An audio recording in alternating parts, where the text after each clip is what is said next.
Hallelujah. Hallelujah. Hallelujah.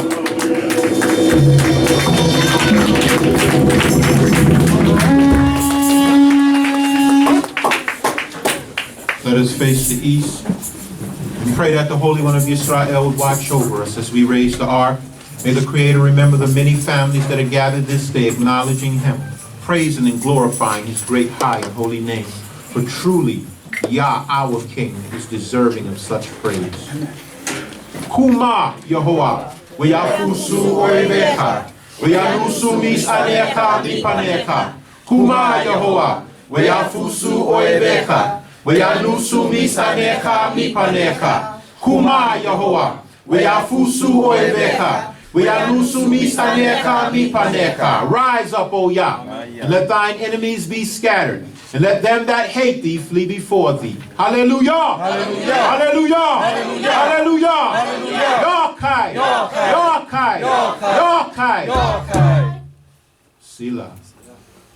Once again, Shabbat Shalom L'Kol. Shabbat Shalom. Let us say even the other prayer and even bless the name of Yah. Selassie. The prayer on page 1 in our song books.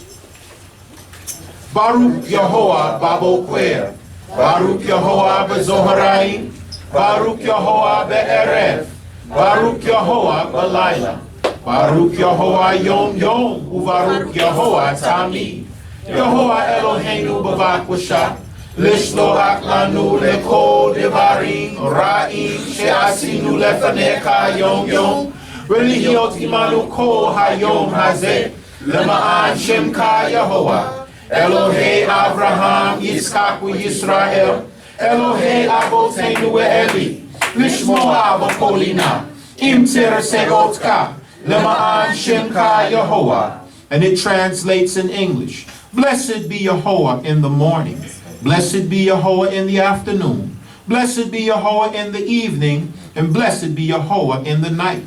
Blessed be Yehovah every day, and blessed be Yah always. Yehovah our power, please forgive us for all evil things we have done.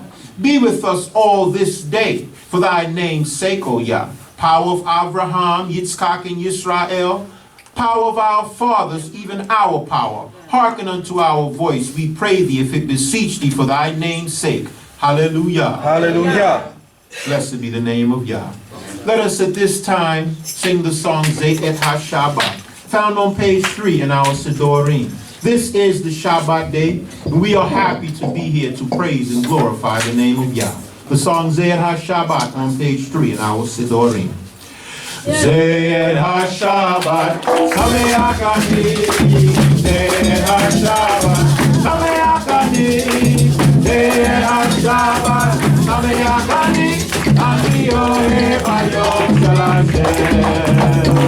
Zeh Hayom Hayom, Sameach Ani, Zeh Hayom Hayom, Sameach Ani, Zeh Hayom Hayom, Sameach Ani, Ani Ohev Hayom Shalashem.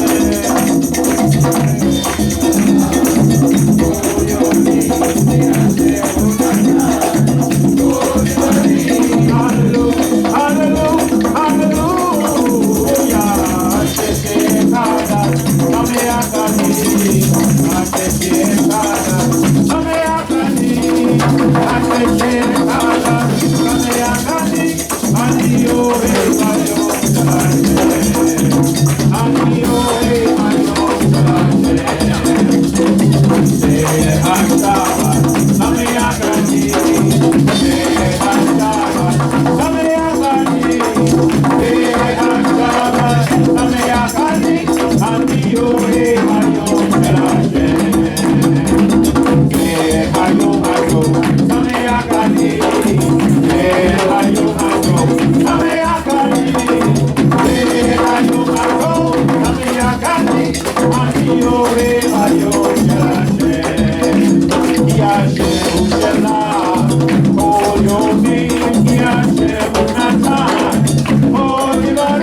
Great King on high, Jehovah, our power, we bow our heads to acknowledge you, to give thanks unto you for considering us on another Shabbat day, for considering us as a people to have us in existence this day, to give us an opportunity to be amongst the remnant that would represent you.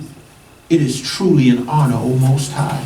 We thank you, Father, for this knowledge, to know who you are, to know our language, to know who we are as individuals.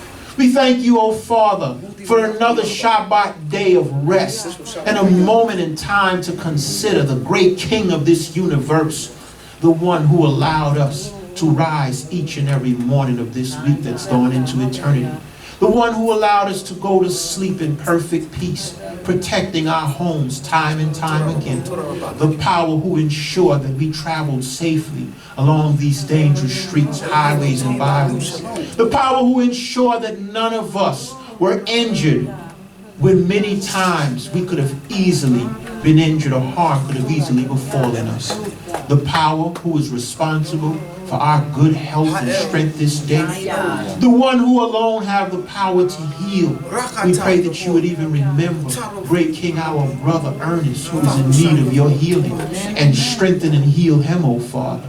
That you would remember the many others, families and individuals, great King, who are ill, who may not be here this day. Those, great King, that may just be observing the Shabbat at home and taking this opportunity to rest and just have that moment to say silent prayers to you. Hear our prayers, O Father. Accept us, Almighty Yah, in our efforts to return to you in these lands whither we have been scattered. See our very efforts to do the things that are right and pleasing in your eyesight. Every family in every part of this earth, and every nook and cranny that's calling upon you, that you see and know have a desire to do the things that are right and pleasing before you. Great King, you see and know the challenges that we are faced with in these lands whither we've been scattered. Hear our prayers. Help us through every challenge. Give us the mental stability and strength that we need, great King. Help our youth to even face, great King, the temptation that's out there on their level. Oh, Heavenly Father, even the peer pressures that they deal with every day. Guide them, oh Father.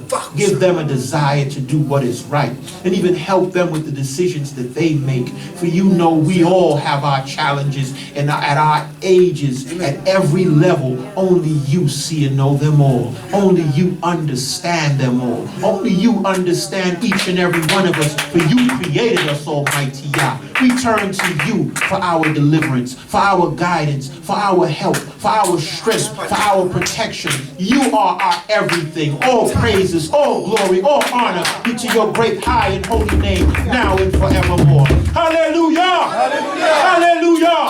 Hallelujah!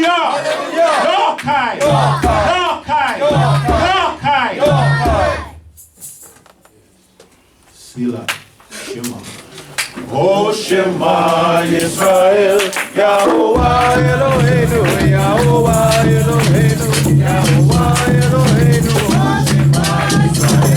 Yahuwah Eloheinu, Eloheinu, Yahuwah Echad. Oh, Baruch Shemo, Baruch Olam, Baruch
we have been blessed to know our language again. And we can sing songs in Hebrew, the Hebrew tongue, our language. We just said, we sang in Hebrew, and it translated in English. Hear, O Israel, Yehovah our power. Yehovah is one. Blessed be the glorious name of his kingdom forever and ever. The power we serve in here, his name is Yehovah. You will see no pictures hanging up in here, of no idols that are being praised in here. We're here to glorify the name of Yah. Let us join our voices and glorify our King, our Creator, by blessing his name and uttering the words of this prayer found on page 4 in our Sidrah. Hallelujah. Hallelujah. Blessed art thou, O Yehovah, our power, and blessed be the works of thy hands. And the heavens and the earth were finished, and all the host of them. And on the seventh day Yah finished his work which he had made. And he rested on the seventh day and hallowed it, because that in it he rested from all his work which Yah in creating had made. O thou who art most holy, look upon thy people in mercy. Hear thou us, O power of Abraham. Nurture us, O power of Yitzchak. Save us, we implore thee, O power of Yisrael. Blot us not out, O Yah, though our sins be many. Cast our evil doings into the bottomless pit, to remain forevermore. Our hope is in thee, O Yah, and without thy mercy we have naught. Father of wisdom, thou dispenser of knowledge, cause our hearts to discern and our minds to retain thy law. Bless Israel to know thee as we did in the days of yore. Let the sign of the Shabbat shine brightly from this thy house, and from us thy people Israel. Let our voices mingle with the host of heaven as we joyfully proclaim, blessed be the name of our power, and blessed be his holy day. Hallelujah. Shema. Shema. Israel.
Yehovah has made, and we will be glad and rejoice thereon. Unto thee do I lift up mine eyes, O thou that art enthroned in the heavens. Ascribe unto Yehovah the glory due unto his name.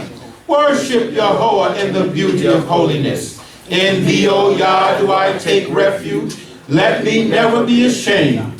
Thou hast given us joy in the place of sorrow. Thy truth is like a heady wine. Shout for joy, O ye children of Israel. Proclaim the name of our King, to whom the sun doth shine and the wind sing.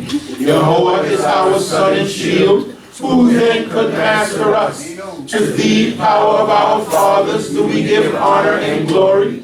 For who is Yah besides thee? Be thou our judge, O Yah, against the ungodly nations. Save us, O our King, we beseech thee. Then shall we come clapping, singing, trumping, shouting, praising, finding, and exalting thy holy name. For with thee is the fountain of light. In thy light do we see light. Thy loving kindness, Yah, is in the heavens. Thy faithfulness reaches unto the skies. Depart from evil and do good, and dwell forevermore in peace. For Yahweh loveth justice and forsaketh not his holy ones. Hallelujah. Shema. Shema. Israel.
Abraham, who didst call our father from Chaldea?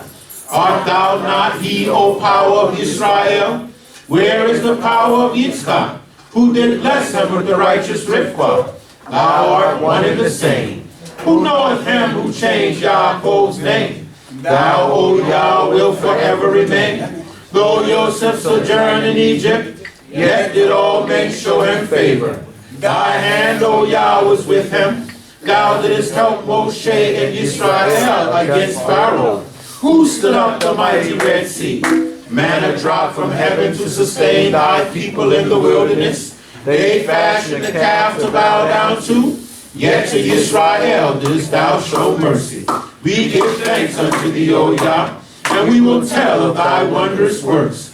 In Yehuda is God known, his name is great in Israel.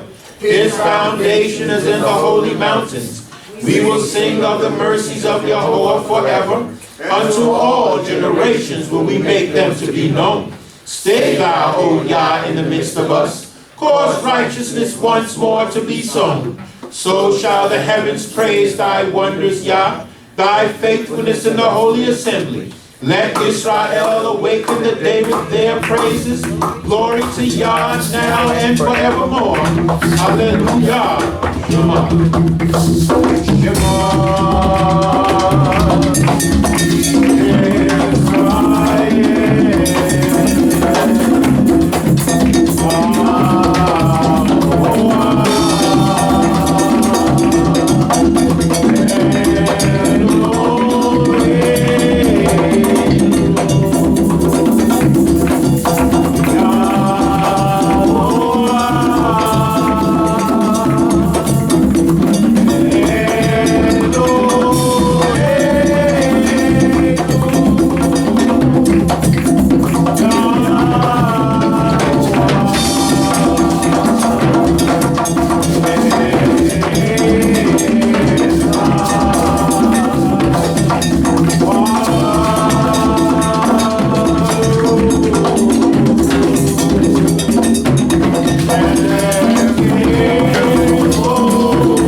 O Yah, thou art my power.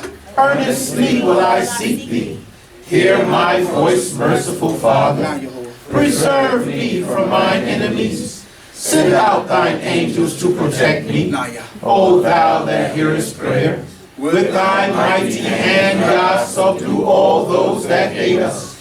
Remember us in mercy, Yah, and pardon all our transgressions. Except our power doth bless us, how could we hope to prosper? Unless our Creator protect us, we are as if we had not been.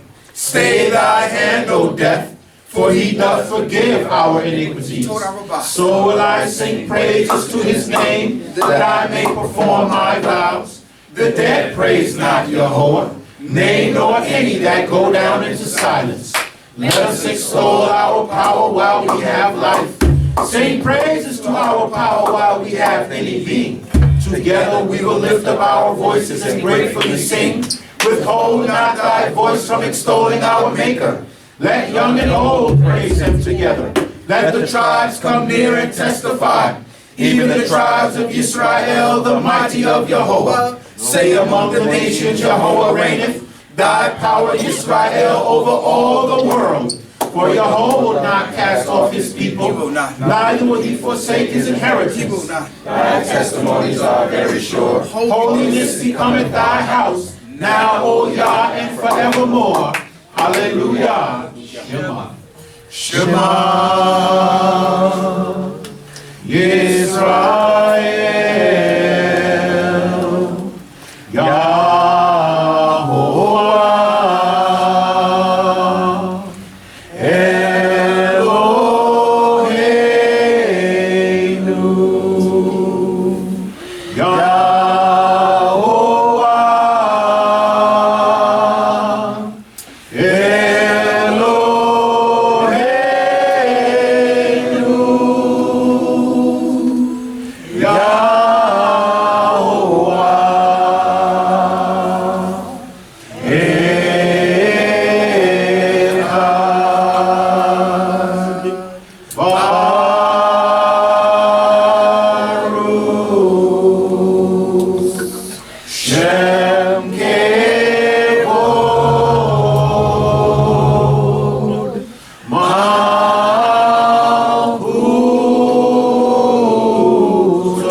Let us join our voices to sing the song HaTorah, found on page 6 in our Sidrah.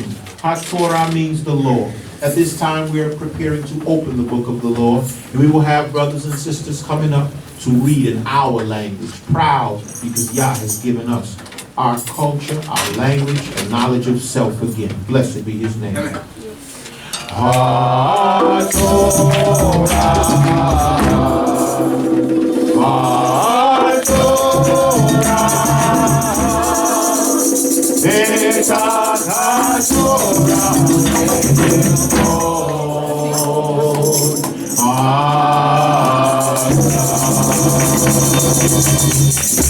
whereby shall we return unto thee, for thy word to be fulfilled. My Lord,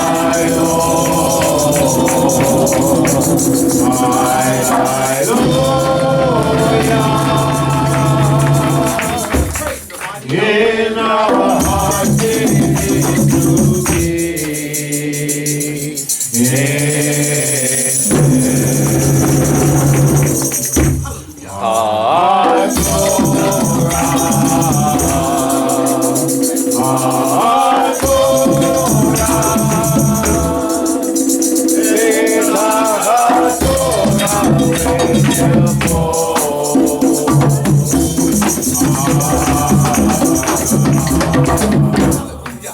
Oh, how can we draw closer to each other in the spirit to righteousness?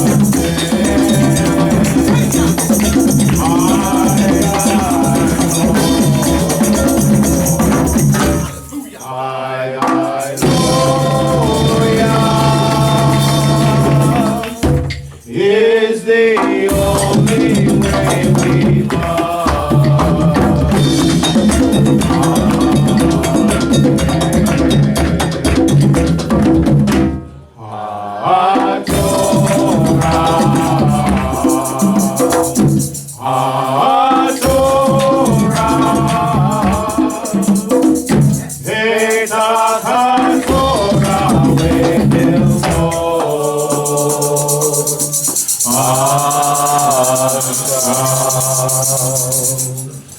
Hallelujah. Hallelujah. The blessing for the Torah can be found on page 7 in our Sidorim.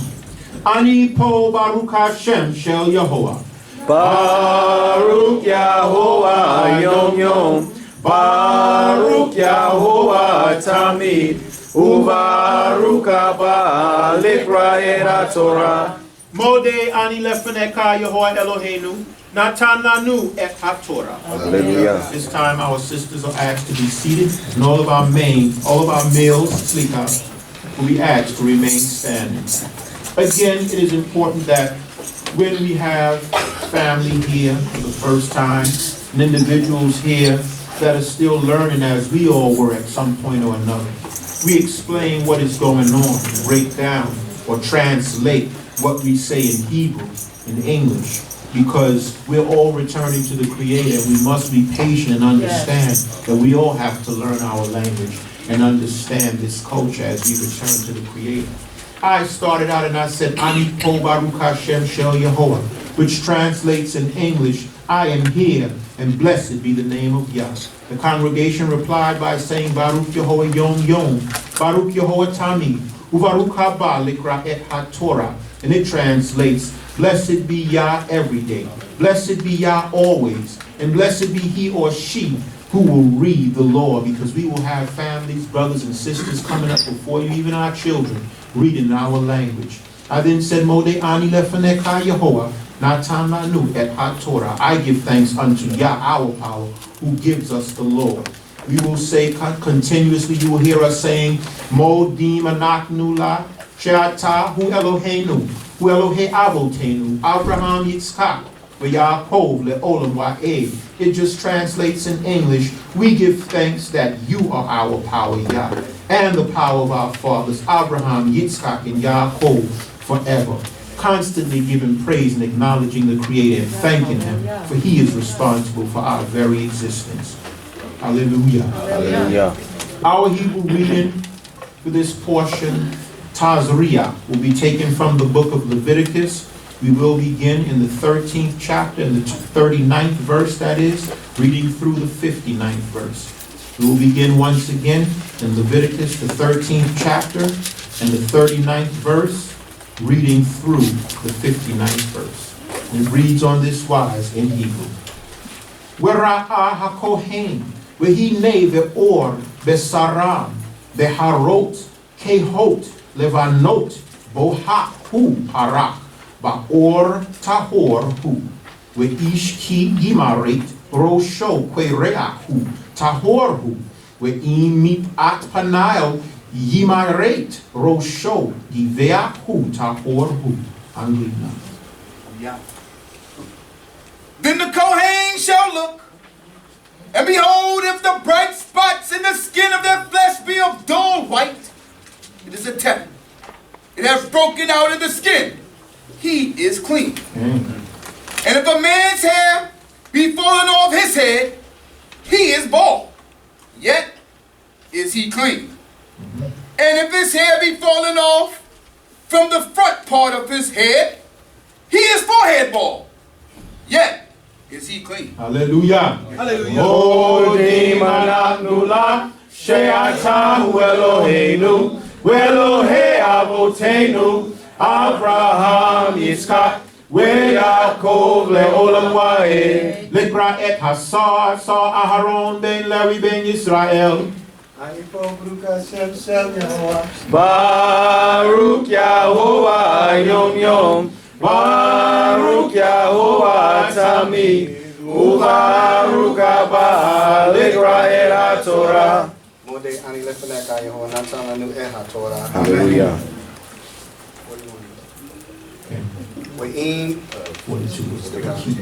Wiki Ye Vakwarakat O Vagabahat Nega Lagvan Adam Dam Zarakat Zaraat Porakat Hu Bekwara To O Bega Bak To Wera'a Oto HaKohen Wehine 8 Haneka Levana, Adam Demet, Ve Quara To O, Ve Gabak To, Kamar A, Quara At, or Slika Sara At, Slika, or Basar. Ish Serua, Hugh, Tame, Hugh, Slika Tame, Ye Tam Enu, Hakohen, Verosho, Nig O. Hallelujah. Hallelujah. But if there be in the bald head or the bald forehead a reddish white plague, it is leprosy breaking out in his bald head or his bald forehead. Then the Cohane shall look upon him, and behold, if the rising of the plague be reddish white in his bald head or in his bald forehead, as the appearance of leprosy in the skin of his flesh, he is a leprous man. He is unclean. The Cohane shall surely pronounce him unclean. His plague is in his head. Hallelujah. Modi manaknula, she'atahu Eloheinu, Elohe Avotenu, Abraham, Yitzchak, Yaakov, Le'olam Wa'ed. Sidrah et Kaziel ben Cohen Sheikh Nia ben Levi ben Yisrael.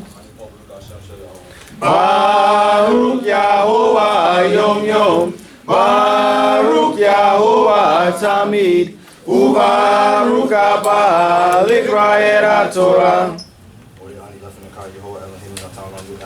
Amen.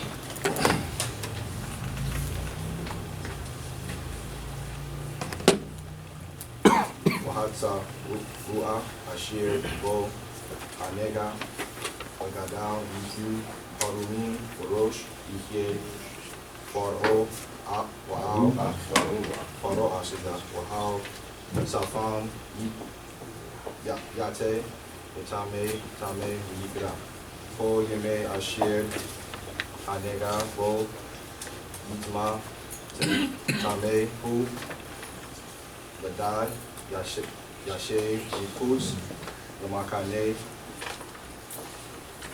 Moshavo. Hallelujah. Hallelujah. Okay. And the leper in whom the plague is, his clothes shall be rent, and the hair of his head shall go loose, and he shall cover his upper lip and cry, unclean, unclean. All the days wherein the plague is in him, he shall be unclean. He is unclean. He shall dwell alone. Without the camp shall his dwelling be. Hallelujah. Modi manaknula, she'atahu Eloheinu, Elohe Avotenu, Abraham, Yitzchak, Yaakov, Le'olam Wa'ed. Sidrah et Bekor Khayil ben Yisrael. Amen. Baruch Yahovah Yom Yom, Baruch Yahovah Tamid, Ubaruch Abba Likraed HaTorah. Amen. Weha Bega Beged Ki Yit Ye Bo Ge Nega Zara Be Vega Beged Zeme O Vega Veged Fish Tim O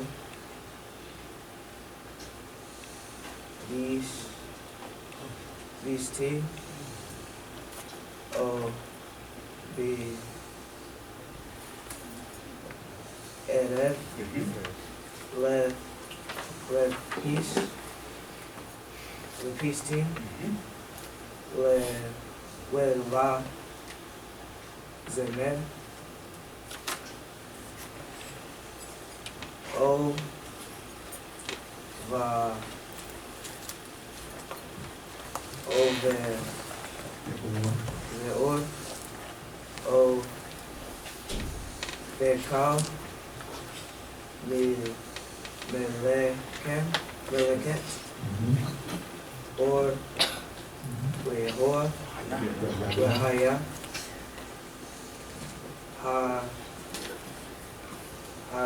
Nega. Where Yere. Yera. Yerara. Yera. O.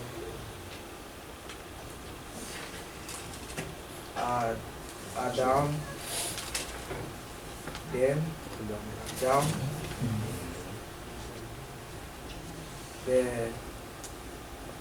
Beged. U. O. Vaor. O. Vasti. O. Eret. U. O. Bekal. Kekil. Keli. Or. Nega. Ara. Sara. Who. Where. Har. Et.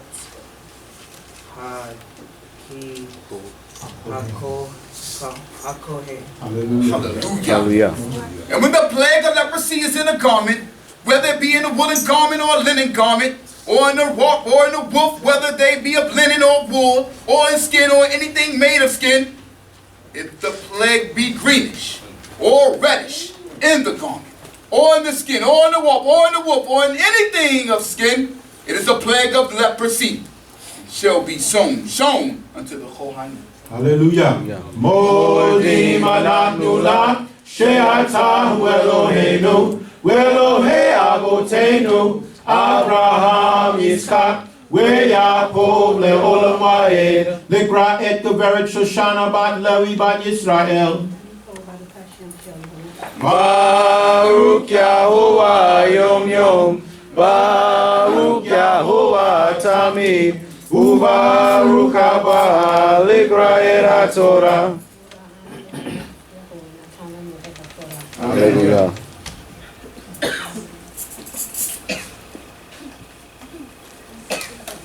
Wera'a HaKohen et Nega, Ehisgiel et HaNega Shi HaYamim. Wera'a et HaNega Bayom HaShbi'i Ki Hasa HaNega Bad Beged O Bishti O Be'erev O Be'or Lekor Asher Ya'aseh Haor Lim'aka Zara'at Man Eret Hanega Tamehu Ve'sara et Ha'beged O et Hashti O et Ha'erev Bazemer O Va'ishtim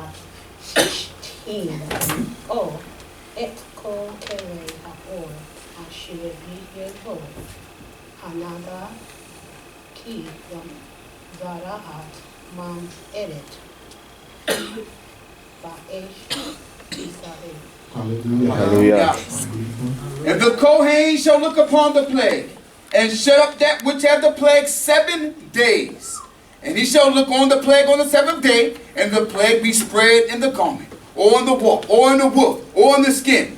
Whatever service skin it's used for, the plague is a malignant leprosy. It is unclean. He shall burn the garment, or the warp, or the woof, whether it be of wool, or of linen, or anything of skin wherein the plague is, for it is a malignant leprosy. It shall be burnt in the fire. Hallelujah. Modim anaknu la she'atahu Eloheinu ve'Elohei avotenu Avraham Yitzchak ve'Yaakov le'olam va'ed. Likra et kaveret mia bat Yisrael. Ani po Baruch Hashem Shel Yehovah. Baruch Yahovah Yom Yom Baruch Yahovah Tamid Ubaruch Abba Likra et HaTorah. Moda ani lefoneka Yehovah Eloheinu Natan lanu et HaTorah. Hallelujah.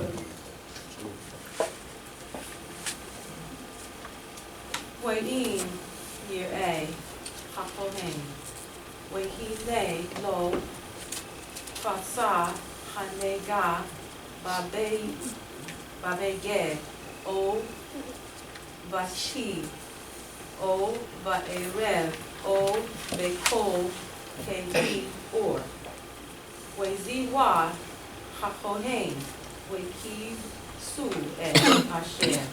O hanega Wehis di ro, shivat yamin, te nit.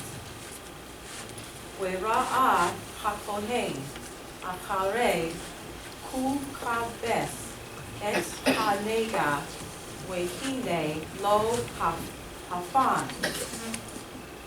Hanega et eno, wehanega lo fasa Tamei hu, ve'es tisrei fenu, peketet hu, bekarach to o, vegabach to, ve'im ra'ah, hakohen ve'hine, keha hanega, hakare, Kucha bes oto, wekrara oto, min habeged, o min had or, o min hashti or min ha'eret. Hallelujah. And if the Kohen shall look, and behold, the plague be not spread in the garment, or in the wall, or in the woof, or in anything of skin, then the Kohen shall command that they wash the thing wherein the plague is, and he shall be shut up 7 days more. And the Kohen shall look. After that the plague is washed, and behold, if the plague have not changed its color, the plague be not spread, it is unclean. Thou shalt burn it in the fire, it is a fret, whether the bareness be within or without.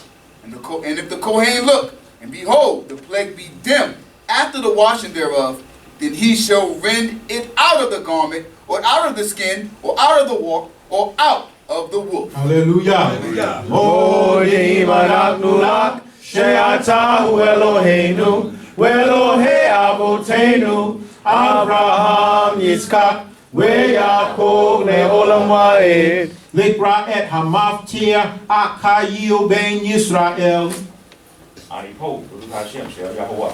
Baruch Yahovah Yom Yom Baruch Yahovah Tamid Ubaruch Abba Likra et HaTorah. Modeh ani lefoneka Yehovah Eloheinu Natan lanu et HaTorah. Hallelujah. We'in terae o babiged o Vashti o, Vaerev o, Bekal Keli or, Orakat hu, Vaesh Tisrei Fenu, Et Asher o, Hanaga, Veha Beged o, Hashti o, Haerev o, Kol Keli, Haor Asher, Teka Base, Wesar Mehain, Hanaga, we kubas shenit, we taher, zot, torat, nega, zaraat, beged, hazimer, o hapishtin, O, Hashti O, Ha'erev O, Kal Keli Or, Le Taharo O, Letam O. Hallelujah. And if it appear still in the garment, or in the warp, or in the woof, or anything of skin, it is breaking out. Thou shalt burn that wherein the plague is with fire. And the garment, or the warp, or the woof, or whatsoever thing of skin it be, which thou shalt wash, if the plague be departed from them, then it shall be washed the second time, and shall be clean. This is the law of the plague of Zera'at, in the garment of wool or linen, or in the warp, or in the woof, or anything of skin, to pronounce it clean, or to pronounce it unclean. Hallelujah.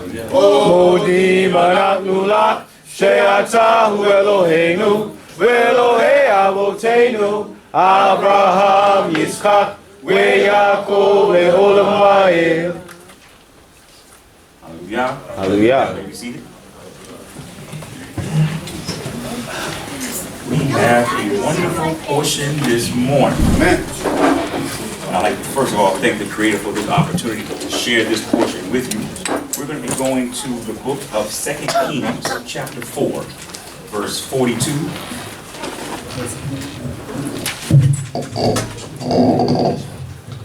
Again, that's 2 Kings, chapter 4, verse 42. Now, as you're turning to that area, just to give you a little backdrop, we're in a period in our history where we have just gone astray. I mean, we have just pretty much lost it.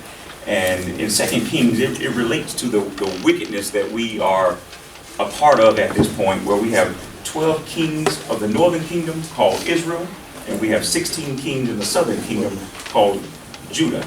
Only Hezekiah and Josiah were referred to as good kings during that time. However, just as the Creator normally is, He blessed us with prophets that would come and share and proclaim His message. In the midst of all that chaos, we still had some good prophets, and we're going to discuss one of them today. So again, we're in 2 Kings chapter 4, verse 42, and we'll read 42 through 44. And there came a man from Baal Shalisha, and brought the man of Elohim bread of the first fruits, 20 loaves of barley, and fresh ears of corn in his sack. And he said, give unto the people that they may eat. And his servant said, how should I set this before 100 men? But he said, give the people that they may eat. For thus saith Yah, they shall eat and shall leave thereof. So he set it before them, and they did eat and left thereof, according to the word of Yah. So Baal Shalisha is interpreted to mean the Lord of three things. And that place was located near Gilgal. And according to certain writings, the fruits ripen in this area of the world faster than any other place on earth. And during the time that Elisha was in Gilgal, food was at a shortage because we were going through a famine during that time. So Elisha was taking care of the sons of the prophets. So we have about 100 men that were studying under Elisha.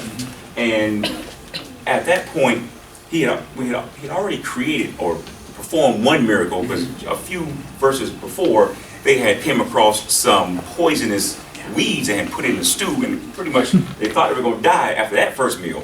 So at this point where we have this food being brought to the prophet at this time, now they're saying, oh, but how am I going to feed 100 men with this bread and these ears of corn? So when I heard that, I was like, this story sounds familiar. I'm going to feed all these people and not run out of food. And it reminded me of my days when I used to read the New Testament. So I went back and read the whole story. I don't recommend you do that. But I went back and read the whole New Testament. And I said, you know what? Anytime you see a story that is almost word for word as a story that occurred before it, you have to check for what is referred to as plagiarism. So that's why it's such a good idea for us to know our history. So when you hear something else, you know, hey, I've heard this before. Something's not quite right here. But I did want to bring up another point about the sons of the prophets, because there were schools all over the place during this time. So Elisha was, very powerful in that he was bringing along other prophets. So we had a school in Beit El, we had a school in Jericho, and one in Jordan. But again, with this particular school, we had 100 prophets studying under Elisha. But I found it interesting that that story was so similar to other stories that are yet to come. Let's continue. So in 2 Kings chapter 5 verse 1. Now Naaman, the captain of the host of the king of Aram, was a great man with his master, and held in esteem, because by him Yah had given victory unto Aram. He was also a mighty man of valor, but he was a leper. All right, let's stop right there. So in order to get a good feeling for who we're talking about, we have to understand who Naaman was to Aram. So in this case, the captain of the host, meaning he was the chief executioner. This is the man who, if we need somebody taken out, this is who we go get. Right. Now, if he's held in high esteem, that means the only person that he actually reports to is the king. He doesn't report to anyone else. So as I think about these verses, and it says that by him the Creator gave victory unto Aram, and he was a great warrior, I needed to know who Naaman really was. Why are we talking about him in our history? And to get to know Naaman, we got to go back, we got to go into the background of this portion and look at the missteps of Ahab, the king of Israel. Now, the Arameans were constantly trying to take our land. And Ahab had a chance to kill the king, who was Ben-Hadad. He had a chance to take care of him a long time ago, but he didn't. But just to give some clarity to that, let's go to 1 Kings chapter 20, verse 42. 1 Kings chapter 20, verse 42.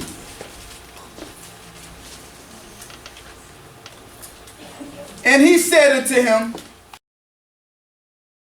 Thus saith Yah, because thou hast let go out of thy hand the man whom I have devoted to destruction, therefore thy life shall go for his life, and thy people for his people.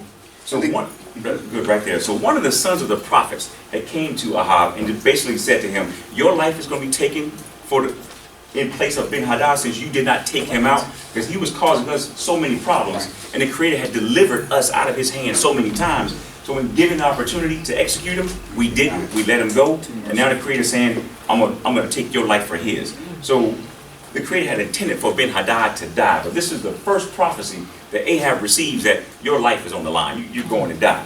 And another sin of Ahab occurred when he took Naboth's vineyard.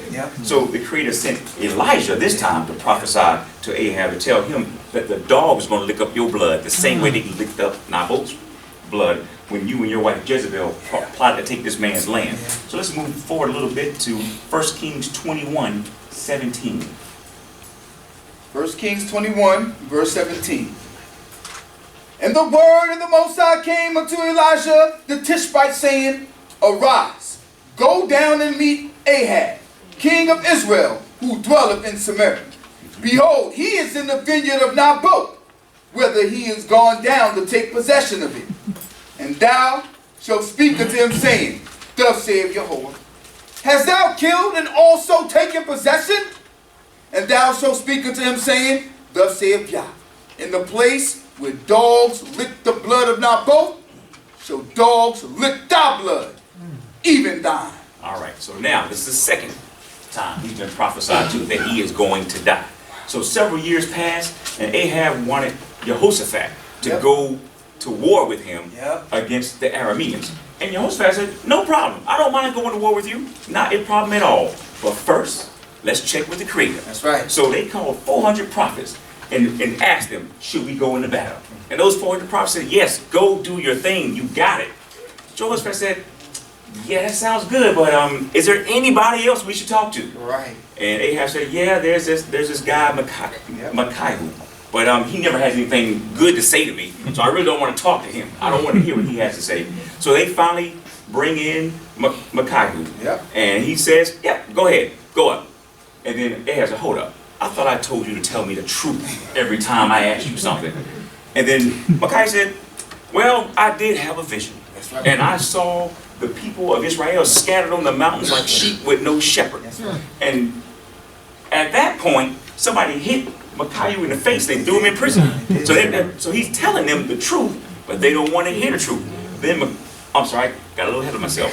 He first told them that the Creator had a meeting with his host, and then one of the angels had decided, I will be a lying spirit to these 400 prophets. Then they hit him in the face and threw him in jail. So they didn't want to listen to him, but this is the third prophecy that Ahab, you're going to die. Now, Ahab remembered these prophecies, but he still wanted to go to war against the Arameans when he already had an opportunity to take out Ben-Hadad earlier. So, when they went into war, he decided, I'm not going to put on my kingly robes. Right. I'm going to disguise myself. I'm going to get out of this. But Jehoshaphat, he puts on the king's robe. They go to war. Now, the captains of the chariots, King of Aram, which was Ben-Hadad, he told these boys, look, I only want the king of Israel. Don't fight with these regular soldiers. I just want one person. So they saw Jehoshaphat in his robe. They hunt him down. They're now on his trail. He starts screaming. He starts screaming. The Creator said, and the Creator diverted those chariots because they realized we're chasing this man, but this is not the king of Israel. This is the king of Judah. They turned, and then by chance, let me get there. Let's go to 1 Kings 22:34. Yes, sir. And a certain man drew his bow at Benjamin and smote the king of Israel between the lower armor and the breastplate. Wherefore he said to the driver of his chariot, turn thy hand and carry me out of the host, for I am sore wounded. All right.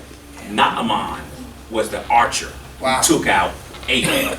And that's why the Torah says, because by him the Creator had given victory unto Aram. So now we know who this man is. Why is Naaman so important? He's the one that the Creator allowed to take out Ahab. So now, and why is that? Because the king was wicked and the people were wicked. So during Naaman's time, leprosy was like AIDS in the 90s.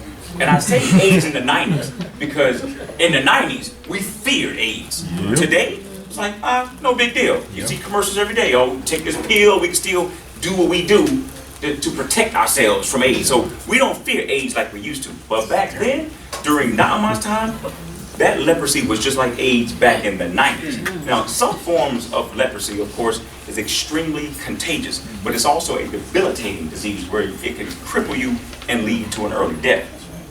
But you gotta keep in mind, Naaman was an Aramean, so he still had his job. Had they been following our ways, we wouldn't hear about him. But he's still, he's the captain of the host, and he's a leper. That's right. Let's move on. We're back in 2 Kings chapter 5, verse 2.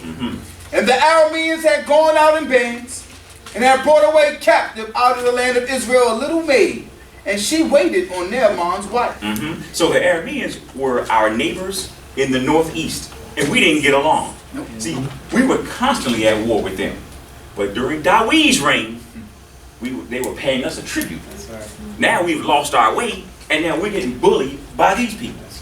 So in this situation, they have grown in power, and they would frequently raid us. So when they say we're going out on a raid, it's just to harass us. They had already subdued us, so now they're just harassing us. So we're going to snatch their children and snatch up their wives. And this little Israelite girl had been kidnapped from her family, and now she's working for Naaman's wife. That's true. Continue. And she said unto her mistress, would that my Lord were with the prophet that is in Samaria.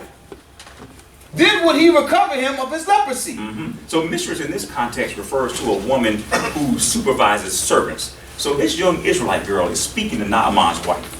And the young girl comments, it kind of tells you how well she was being treated in Naaman's house. Because if she was being mistreated, she wouldn't offer up any remedy for this man. She's like, I hope this brother dies as soon as possible. But that's not how she was being treated. She was like, you know what, if he just knew about that prophet in Israel, he could better his life. Continue. And he went in and told his Lord, saying, thus and thus said the maid that is in the land of Israel. So this is another clue that Naaman had a severe case of leprosy. Because he went to the king based on the word from a young Israelite slave. So that was enough, but it also speaks to his level of desperation. He was willing to hear anything that could help him. So, because for a captain of the host, again, this would eventually lead to him losing his job and also on his way to early death. And finding a cure was not only a way for him to keep his job, but this is a case of a national emergency because he was the captain of the host. Besides the king, the most powerful man in that Aramean community. Continue. And the king of Aram said, "Go now, I will send a letter unto the king of Israel." And he departed, and took with him 10 talents of silver, and 6,000 pieces of gold, and 10 changes of raiment. All right, so here again, you can see the king's sense of urgency. Naaman comes in, he's all right, I'll write a letter. If you could only imagine how Naaman must have looked for the king to jump on that. Again, we're still we're taking the word off the strength of an Israelite slave.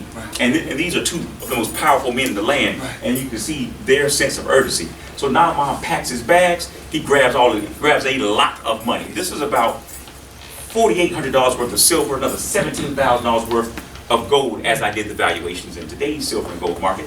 But for the most part, if you think about what that was worth then, that is millions of dollars today. So what they're thinking is, in order to find this cure, it's going to cost me a lot of money. So he's packing up. I got my gold, silver, and he's changing the clothes. I'm going to bless whoever's going to do this. Let's continue. That's right. And he brought the letter to the king of Israel, saying, And now, when this letter is coming to thee, behold, I have sent Naaman my servant to thee, that thou mayest recover him of his leprosy. All right. So Naaman shows up with this letter drafted by the king. And based on what is written, either Naaman paraphrased what the little girl said, or the king was not listening at all. Because the letter doesn't say anything about scheduling some time with the prophet. The king is thinking, this letter is directed towards me, for me to heal Naaman. Verse 7. And it came to pass, when the king of Israel had read the letter, that he rent his clothes and said, Am I Elohim, to kill and to make alive, that this man doth send unto me to recover a man of his leprosy? But consider, I pray you, and see how he seeketh occasion against me. So the king of Israel, this was Yehoram, he's upset. He's saying, who do they think I am? Right. I can't heal this man. They're just trying to figure out another way to come and attack me. See, he was used to this as King Ben-Hadad. That was the same way he treated Ahab. He would make these unreasonable requests of him. But he's also terrified because the captain of the host is standing in front of him. And from an Israelite standpoint, we're thinking, I'm going to catch leprosy and die now. Well, why is this man in front of me? So not only is he making unreasonable requests, but he has leprosy. Can you imagine how that room divided when the captain of the host walked in with leprosy? And it's the same dude that's been snatching us up as slaves? We were shook. At least I can only imagine that we were. Continue. And it was so, when Elisha, the man of Elohim, heard that the king of Israel had rent his clothes, that he hath sent to the king, saying, Wherefore hast thou rent thy clothes?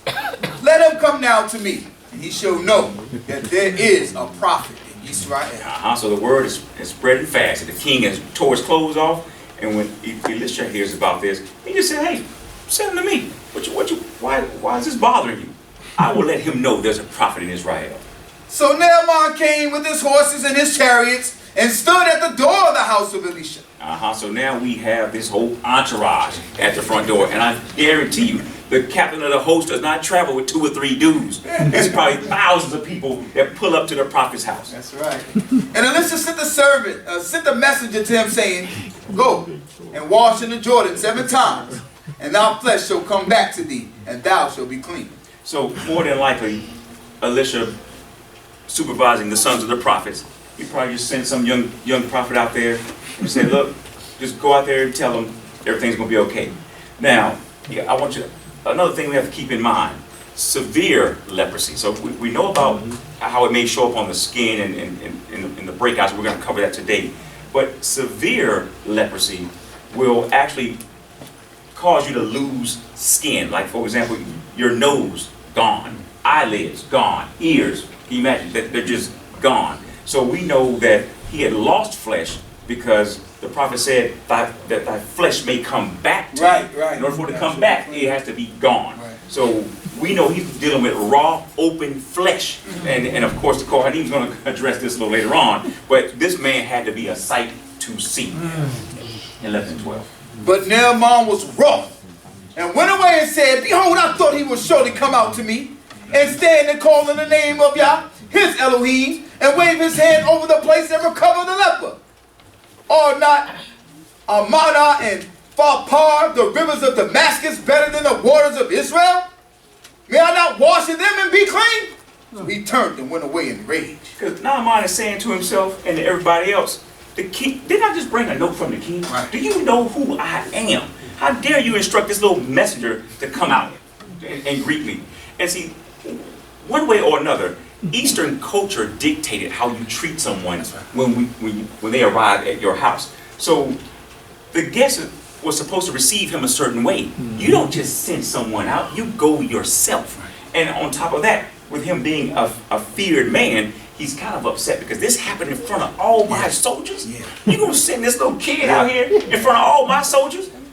So, and also, he had this clear picture in his mind how things were gonna go. I got all this money, I got this gold, silver, I got this clothes, I'm gonna bless whoever does this, and this is how I'm treated? And on top of that, you gonna ask me to go dip in this nasty Jordan River? Have you seen the Jordan River compared to the rivers of Damascus that are beautiful and well known for their splendor? And on top of that, they clean and in my house. You could have just told me to go by the house and jump in some water. You gonna send me to the nasty Jordan? That's what he told you. Now, those were problems with a man of this stature. So let's continue. Came. 13. And his servants came near and spoke unto him and said, My father, if the prophet had bid thee some great thing, wouldst thou not have done it?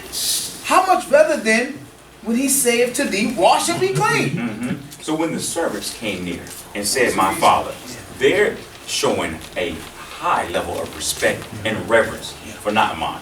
And a couple of things crossed my mind here. Number one, for him to be the captain of the host, and for these soldiers to have the courage to go to him and say that, that lets me know that they have been together a long time. They've been through many battles together, and they gave them the opportunity because of the strength of their relationship to say, Father, just listen to them.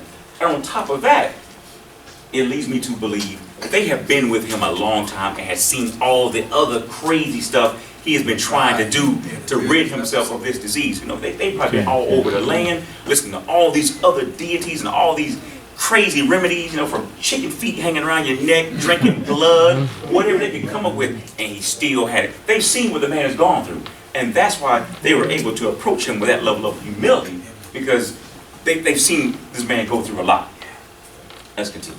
Then Naaman went down and dipped himself 7 times in the Jordan, according to the saying of the man of Elohim, and his flesh came back like unto the flesh of a little child, and he was clean. So he followed those simple instructions, and now all of a sudden, his flesh is coming back like he was a child. Continue. And he returned to the man of Elohim, he and all his company, and came and stood before him and said, Behold now, I know that there is no power in all the earth but in Israel. Now therefore, I pray thee, take a present of thy servant. But he said, As Yah liveth, before whom I stand, I will receive none. And he urged him to take it, but he refused. So Naaman finally understood, after all he's been through, there's only one living power, and that power was in Israel. Now, giving gifts to the prophet was a normal act, because we saw at the beginning of this reading that people would bring gifts to the prophet. So that, for example, they brought the bread and the corn. So that was not unusual, but Elisha was clear, I cannot accept this money, because then you would think that the power of Israel can be bought. And he had to make sure that there was no thought that our power could be bought. And also, Elisha wanted to make sure that the credit was given to the Creator, to the Most High. And he knew who did it, and he wanted to make sure he received credit for it. He would in no way take a payment for something that the Creator had done. And Naaman said, If not, yet I pray thee, let there be given to thy servant 2 mules, burdens of the earth. For thy servant will henceforth offer neither burnt offering nor sacrifice unto other deities, but unto the Most High. Okay, so now he's asking, okay, you're not going to take the gifts, just give me some dirt. Just give me some soil from this land, because he realized that the Creator resided in Israel. So based on the beliefs of that time, you can't worship a God except in the land where that God resides. Wow. So he's thinking, all right, if I got to go back home, give me some dirt from this place, because I'm going to go home and build myself an altar. That's right. So So he was going to, again, make sure that he took something with him so that he, now that his understanding was where it is, I got to show reverence to the Creator who healed me. Amen. Continue. In this thing, Yehovah pardon thy servant. When my master go up into the house of Rimmon to worship there, and he leaneth on my hand, and I prostrate myself in the house of Ra. When I prostrate myself in the house of Ra, then Yah pardon thy servant in this thing. And he said it to him. That's good right there. So at this point, we can now determine that Ben-Hadad is old. He's an old man. And Naaman would still have to help his aging king when they go into the house of that deity to worship. But Naaman wanted Elisha to know that his heart now belonged to the power of Israel. Because worship in those days was not just a matter of what you believe. It was a national type of an affair. Right. So it spoke to your loyalty to your customs and to your people. But again, the deity that they were dealing with was associated with worshiping the sun. And this is where Naaman again kind of goes astray. Because you don't get a pardon for intentionally committing the sin of idolatry. Now, it may sound nice that he's asking for a pardon, but you don't get a pardon for committing this type of sin. But because he was not prepared to go back and tell his master, the king, that hey, I don't ride like I don't do this no more. He could tell this to the prophet, but he knew when he got back to his land, I still got to go back to doing my job, and that is going to be a problem. So again, his conscience may have told him that his conduct was not right, but hoping to be pardoned, that was not going to happen. That was not going to happen. Continue. And Elisha said unto him, go in peace. So he departed from him some way. So here the prophet says, go in peace, because that's all he can say. He didn't say you were forgiven. He said goodbye. That's basically what he said, goodbye. And that's that. Shabbat shalom.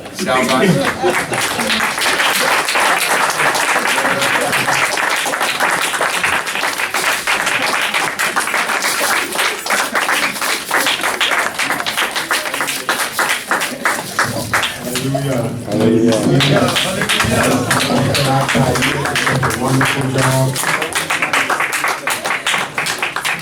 It's always a pleasure to hear him speak, to see how much he and his family, his Isha, they've grown in this way. I remember I was here when he first came around. I watched him to the point where he couldn't read Hebrew. Now they're reading the language, coming up and speaking.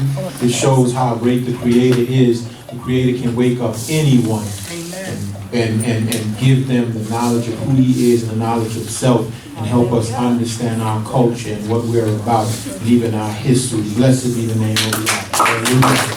We will be our understanding. Let us sing the song Hot Torah to Sidrah to close the book of the Lord. The song Hot Torah on page 6 in our Sidrah. Hallelujah. Hot Torah.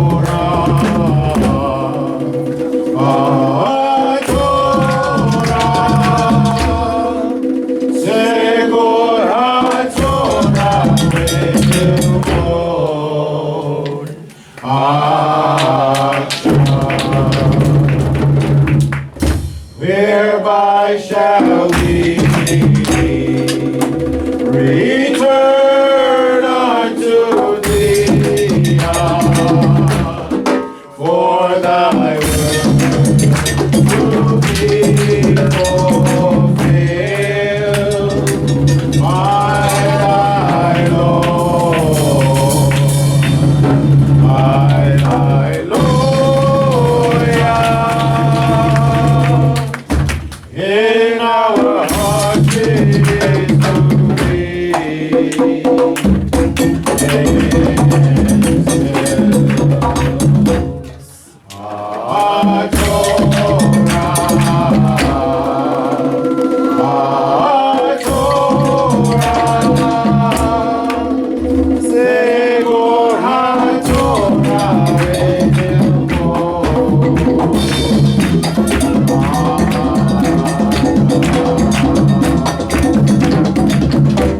Oh, how can we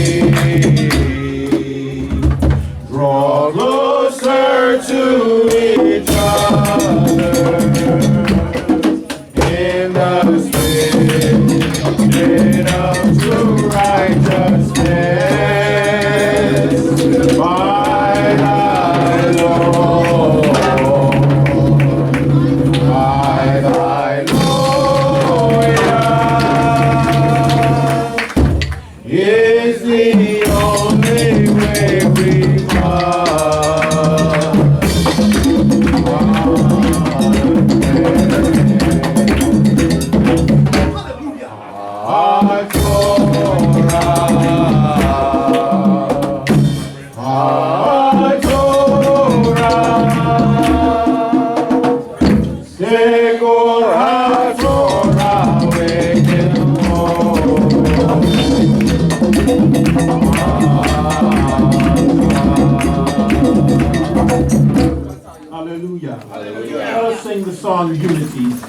page 8 in our songbooks. This is truly something that we as a people need in our nation. We need to consider. And we pray that the Creator would give us unity, peace, love amongst ourselves, amongst our families, so that we're able to come together and praise His name and put aside our differences and understand how important it is that we all stand together, united as a family. The song Unity on page 10 in our songbook. Fingers spread, our hand is weak. How to gain the strength to see, close at hand, and make a fist. Send that power to the ring.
Hallelujah. Let us the name of Yah and sing the song Baruch Hashem on page 6 in our songbook.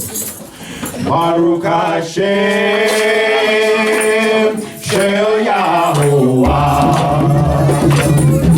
Baruch Hashem Shel Yahuwah. Baruch Hashem Shel Yahuwah. Baruch Hashem, Baruch Hashem Shel Yahuwah. Blessed be the name of Yahuwah. Blessed be the name of Yahuwah. Blessed be the name of Yahuwah. Blessed be the name of Yahuwah.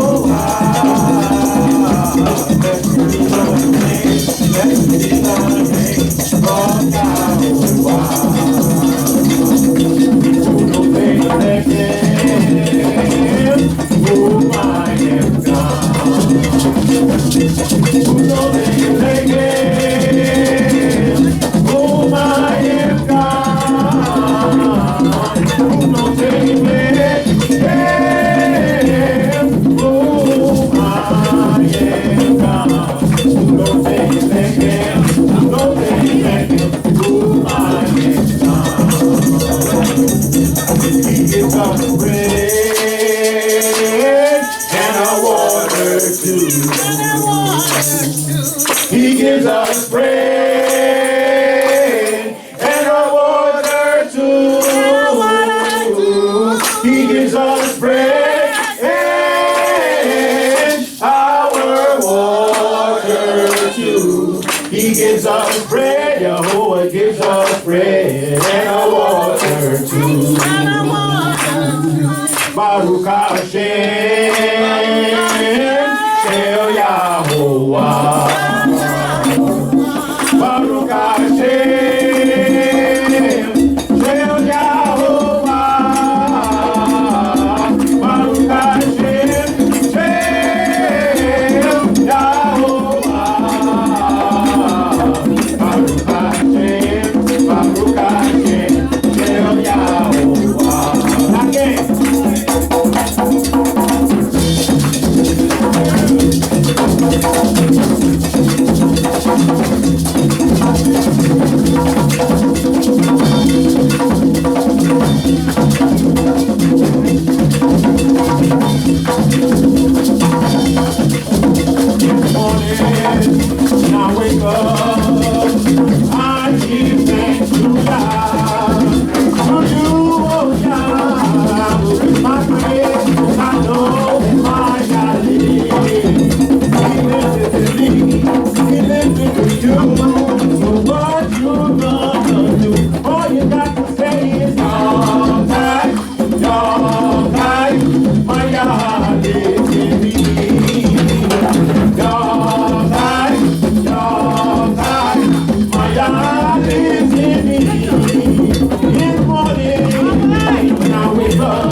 He lives within you.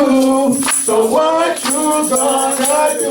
All you got to say is Yah-kai, Yah-kai, my Yah lives in me. Yah-kai, Yah-kai, my Yah lives in me. This morning when I wake up, I give thanks to Yah. Oh, Yah.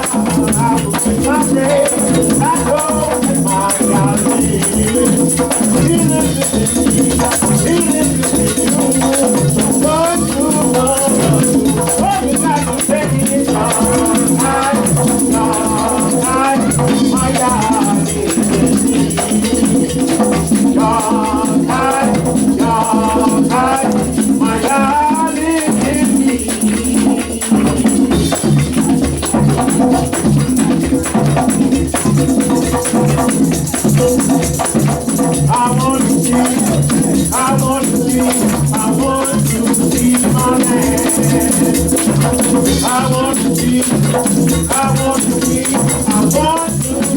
my land.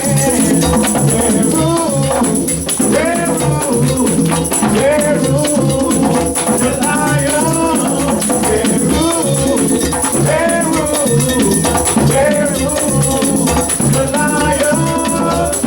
La la la. The lion. La la la la. La la la la. The lion. La la la la. La la la. Again, I'm just a slave, and captive. Israel is my land. I'm just a slave, and captive. Israel is my land. I'm running, I'm hiding, I'm leaving here. By His wings, I'm riding, I'm flying, I'm staying forever born. Now, now, now, Jerusalem. There you are, yes, I'm coming, Jerusalem. There you are, yes, I'm coming. I'm just a slave, taken captive, Israel is my land. I'm just a slave, taken captive, Israel is my land. I'm running, I'm hiding, I'm leaving here. By His wings, I'm riding, I'm flying, I'm staying forever born. Na na na, Jerusalem. If you call it, yes, I'm coming, Jerusalem. If you call it, yes, I'm coming, Jerusalem. If you call it, yes, I'm coming, Jerusalem. If you call it, yes, I'm coming. I'm just a slave, captive, Israel is my land. I'm just a slave, captive, Israel is my land. Sometimes it's come for me, I'm only home. Israel is my land. I'm running, I'm riding, I'm leaving here. By His wings, I'm flying, I'm hiding, I'm staying forever gone. Na na na, Jerusalem. If you call it, yes, I'm coming, Jerusalem. If you call it, yes, I'm coming, Jerusalem. If you call it, yes, I'm coming, Jerusalem. If you call it, yes, I'm coming,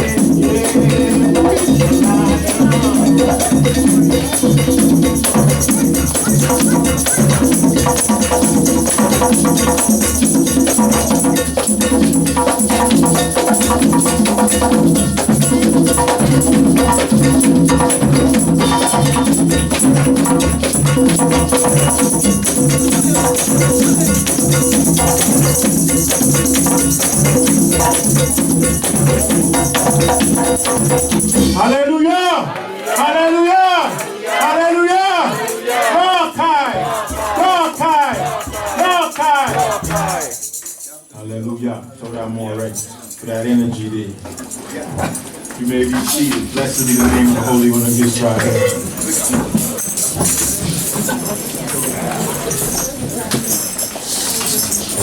Yah is great. He's awesome. He's merciful.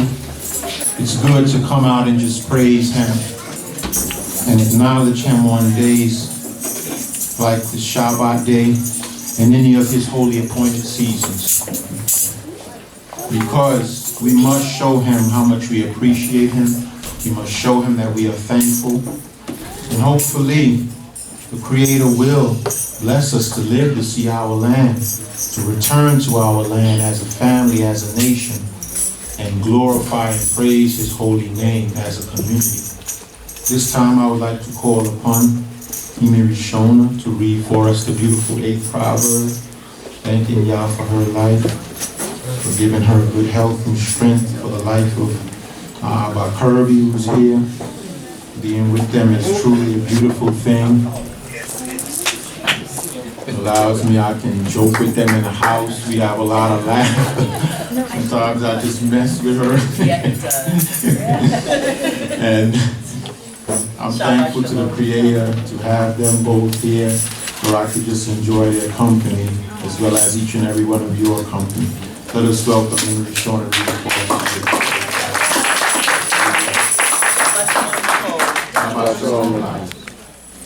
Doth not wisdom call and understanding put forth her voice?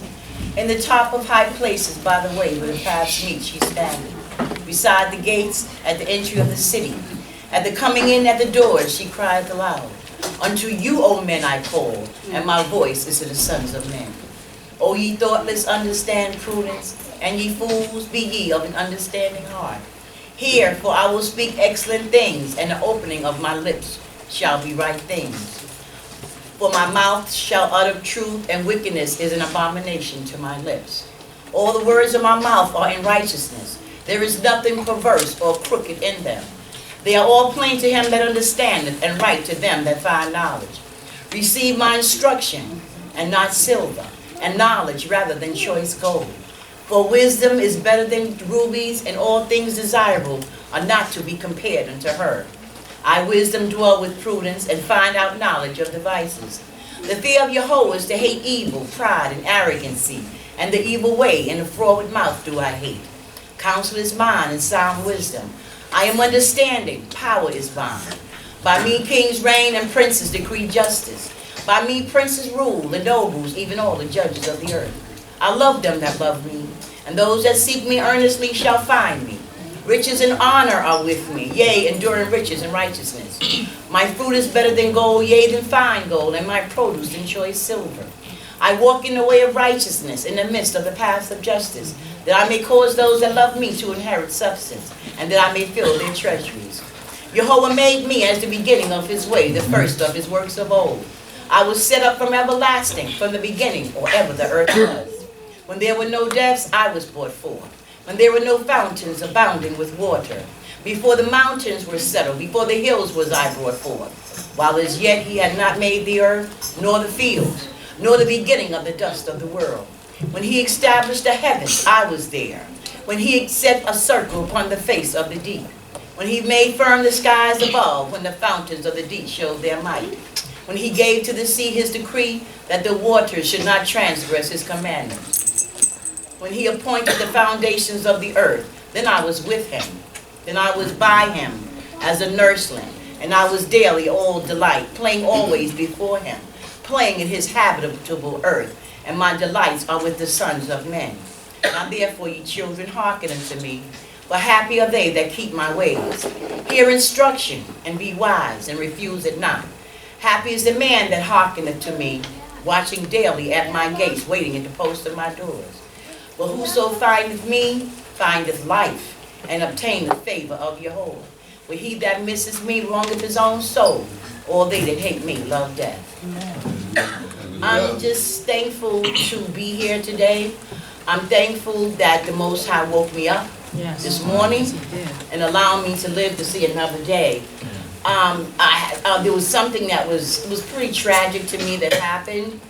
I had a glass dish on the stove that turned the wrong owl on, and this dish just broke up in a million pieces. But Todayah, I was standing facing the sink, so when I turned around, I was standing in all glass. Wow. So so you always thank Jehovah for allowing for him to keep you safe when you go to and fro, but even in your own home. Because I could have had a face full of glass, so I'm thankful, and I always, keep you all in my prayers every day. I'm so thankful for Moray. because he is an added blessing to my family. Amen. You too, Shakira, she's spoken me. So I'm just thankful today. And blessed be the name of the Most High.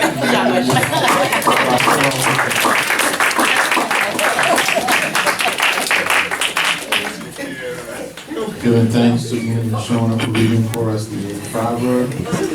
Let us at this time join our voices to read as a family the 24th Psalm. This psalm makes me think that this could have definitely been one of David's pre-battle speeches to his warriors before going up to battle.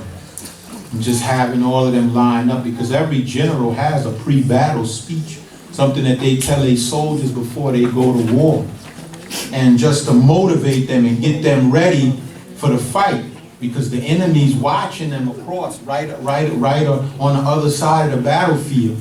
And that general has to tell those soldiers something to make them feel confident enough that they're going to win this battle. And reading this psalm, I just thought about it and I was like, wow, who knows what this man could have told them. This could have been one of the things that he said. And he wrote it as a psalm here and left it on record for us. But knowing David and how he put his faith and trust in the Creator, it make you think that this might have been something that he would have said. The King of Glory. Who is the King of Glory? Jehovah of hosts, he's the King of Glory. And then they all go charging in for the fight, you know. It could have been anything, but the thought just came to mind, and I'm like, wow, these great warriors, this man who loved the Creator would leave something like this on record, speaking of how great and mighty and awesome Yah is. Let us join our voices to proclaim who the King of Glory truly is. Hallelujah. Hallelujah. The earth is Jehovah's and the fullness thereof, the world and they that dwell therein. For he hath founded it upon the seas and established it upon the floods. Who shall ascend into the mountain of Jehovah? And who shall stand in his holy place? He that hath clean hands and a pure heart, who hath not taken Yah's name in vain, and hath not sworn deceitfully, he shall receive a blessing from Jehovah, and righteousness from the power of his salvation. Such is the generation that seek after him, that seek thy face, even Yahweh, Selah. Lift up your heads, O ye gates, and be ye lifted up, ye everlasting doors, that the King of Glory may come in. Who is the King of Glory? Jehovah strong and mighty, Jehovah mighty in battle.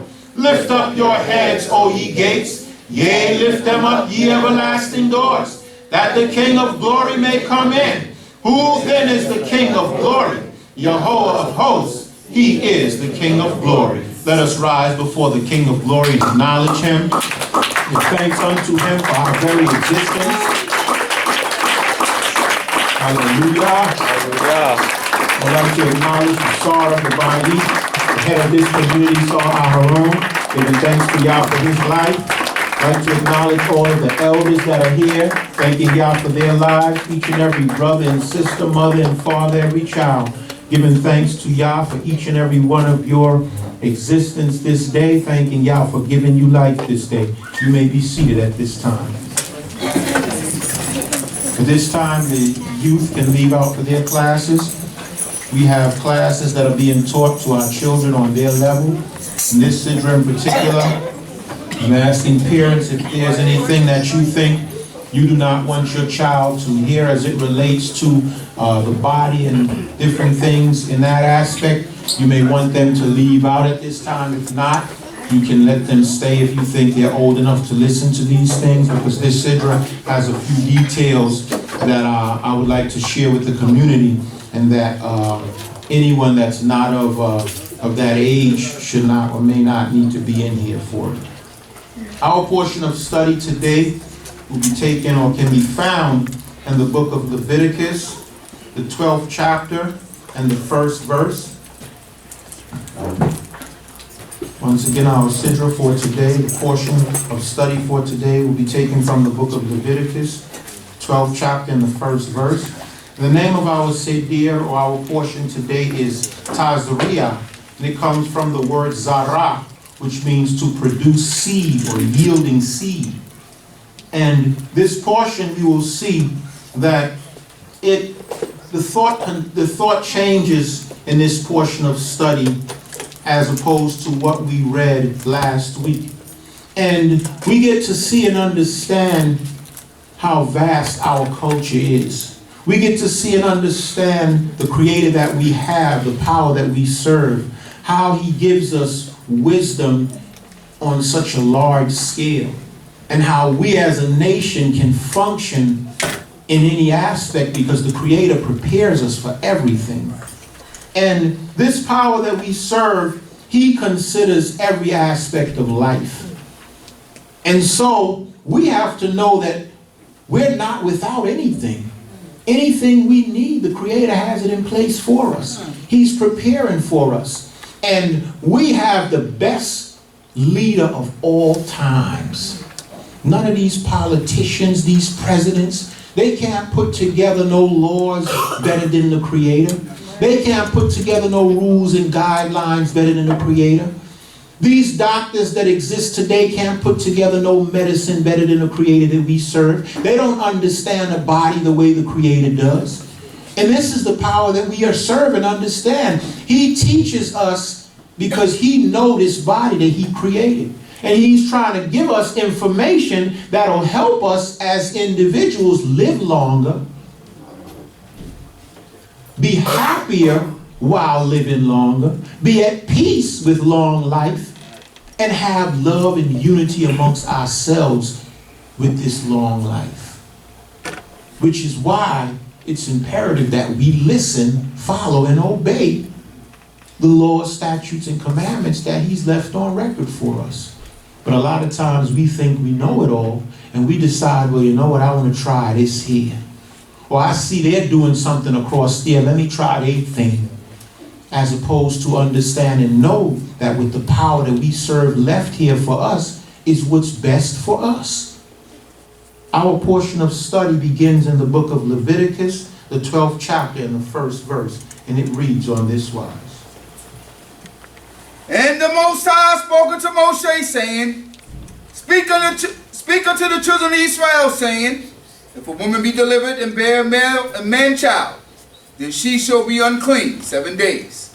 As in the days of her impurity of sickness shall she be unclean. And in the 8th day, the flesh of his foreskin shall be circumcised. And she shall continue in the blood of purification 33 days. She shall touch no hollow thing, nor come into the sanctuary until the days of her purification be fulfilled. So this is here, the Creator said to Moshe, I need you to speak to the children of Israel. Because remember, we're a people who just left Egypt. We have not been given a law or a standard to live by as a nation. And so the Creator's now given us that, a law to govern us as a people, so that we can now leave here and move forward as an official nation with laws, statutes, commandments that we're governed by. And so this here now is another form of law that the Creator is teaching and telling us. But this relates to, exactly, this relates to a woman's childbirth. And these first few verses that we read speaks about a woman giving birth to a male child. And here it says that if a woman gives birth to a male child, she, it says at first, is to remain, it says, and if she gives birth to a male child, 7 days first she shall be unclean. And on the 8th day, this woman has to circumcise that male child. The male child is going to be circumcised. Then it mentions that 33 days now she is supposed to remain in the days of her impurity. Why? Because this woman is not to go out to the temple, to any area where she could make this place unclean. Because remember, we had times where we would come out to the tabernacle as a nation or as a community, whether it would be on holy appointed seasons like the Shabbat, on holy days or what have you.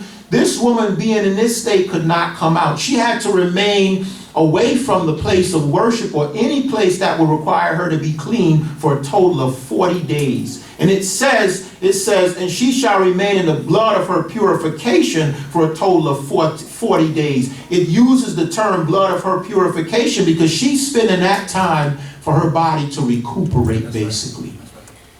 Giving birth is not an easy thing. I've never given birth to a child.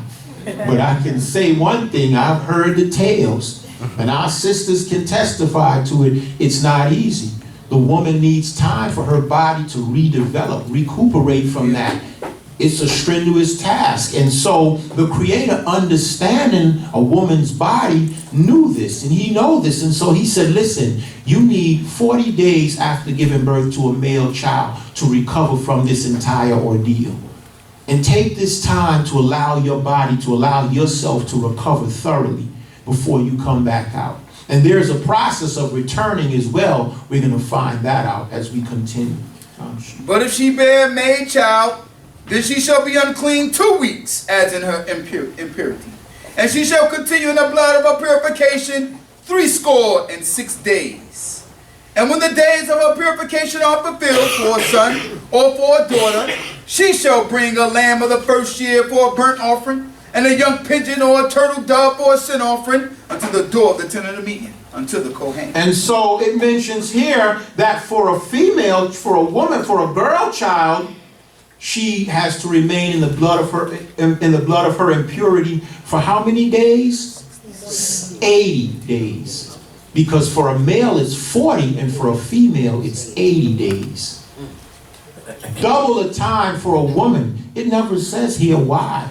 We can just assume that maybe based on scientific studies, it takes more out of a woman to give birth to a female child than a male child. It is said also that, remember, she's producing organs just as hers, so it takes more from her to do so, based on scientific studies. But the Creator, who's all-knowing, only knows this. Why he would say, have double the time for a female child as opposed to a male child. However, when before the sister can return in the midst, it says here that what?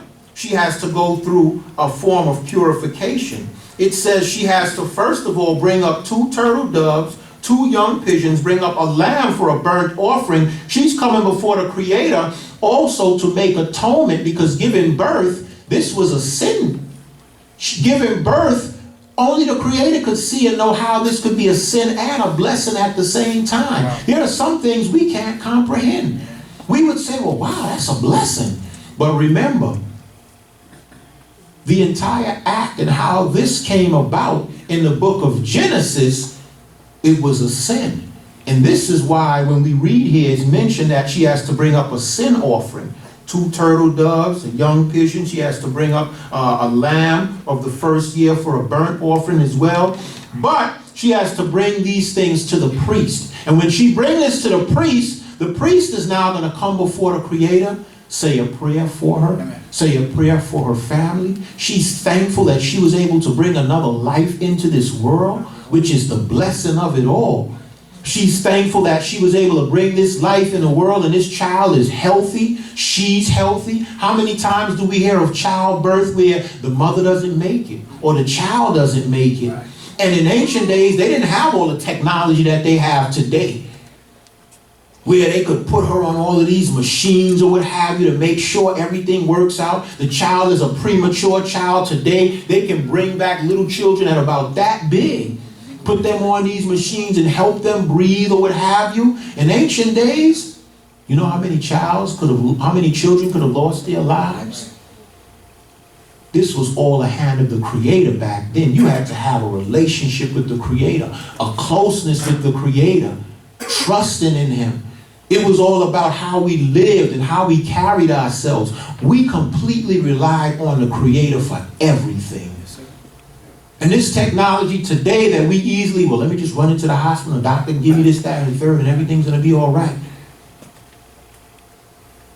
And yet, with all this technology, still, the Creator could cause that technology to fail, because when it's all said and done, everything's in His hands.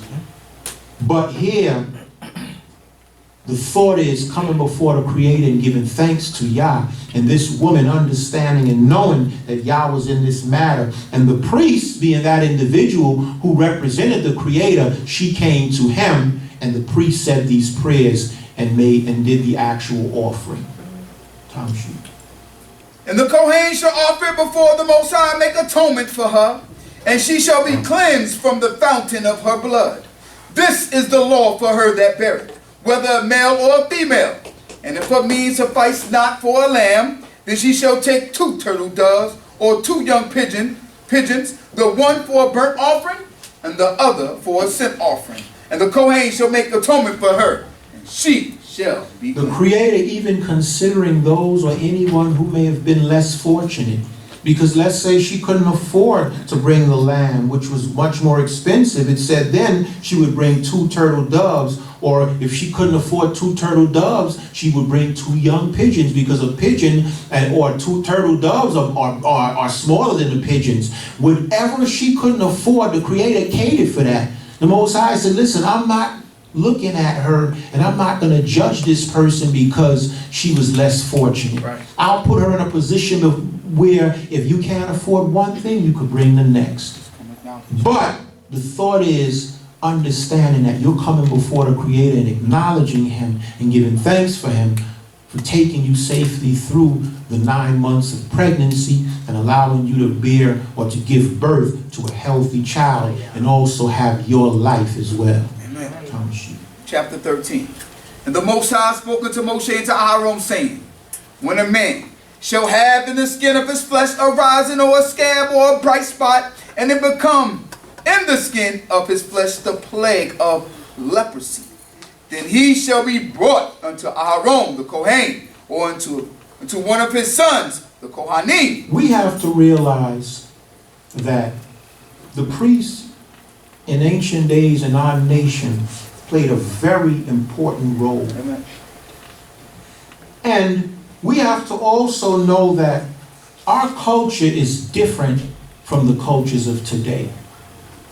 Today, in many countries, something that's very common is woman's circumcision. Nothing like that was given to us by the Creator. The Most High never said nothing about circumcising your daughters. He said only your sons would be circumcised on the 8th day. And the thought of circumcision is not just, when we look at a lot of other details behind it, there are scientific studies that show and prove that circumcision helps an individual. It can decrease urinary tract infections. Right. And also, it helps you as a man, because the Creator, who know us and know our body, is preparing and protecting us from diseases and many other things. Yep. And today, in this society that we live in, we find ourselves following these nations and copying off of them and doing some of the craziest things because we want to be down or hip, or we want to be seen as normal living amongst them. We have to know and understand that we are different. That our culture is different. And that we have to be proud of what we have, what we've been given, the laws that we've been given, the culture that we have, and hold our heads up high to represent just that. And not be ashamed of anything. Be confident in what you are and who you represent. The key is learning and understanding. Because you cannot be confident in something that you can't explain or express to others if they ask you questions. So you have to study. You have to learn this. You have to understand and know what being an Israelite is all about. So that if someone asks you a question, you know where to go and you know how to express yourself. A lot of times people that are afraid to speak out or represent themselves when someone asks them a question is someone who's not confident. And your lack of confidence will be because you just don't know. Take the time to learn and understand what this is about. Khayil did a great job in speaking about leprosy and some of the things that he mentioned as it relates to Naaman, the captain of the host at that time. And he mentioned the fact that leprosy was a debilitating disease that could, some cases of leprosy could eventually cripple or kill you. Because leprosy was a disease, as he mentioned, like AIDS in the 90s. And you didn't want to get it. And leprosy, however, unlike AIDS, was a disease that was visible. Back then, when you caught AIDS, and even today, there are people that are walking around that are HIV positive, you don't even know it. They're walking around HIV positive, and you don't even know it. Why? Because there are no signs to show you. Leprosy wasn't like that. Leprosy, people saw it on you. Everybody was backing up. Move away from him, move away from her. And the Creator was known to place this on you. So back then, when someone saw you as a leper, they felt like you were cursed. You did something to the Creator. And nobody wanted to be around you because they didn't want to catch it. Just like today, when you see somebody come around, they just have a whole bunch of bumps and sores all over them, you just find some way of stepping back. If they're in a line behind you or you in a line in front of them, you take a step back. When you see them back, you take a step forward. It's just a way about people in general. And this is not just us, this is anybody. You don't want to catch that.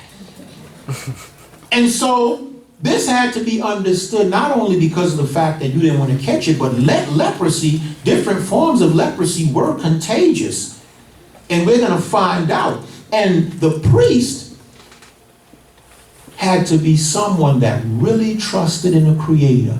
Why? Because this man had to be the person that was sort of like the doctor of today. Where the doctor, if you notice when you come to the hospitals, they always have on gloves, they have on a face mask, so they're not trying to catch what you have. They don't want to tell you, but that's what it is. You always see them go, they washing their hands every minute, they taking their time to put those gloves on. As soon as you come in and they have to handle you, they're very careful.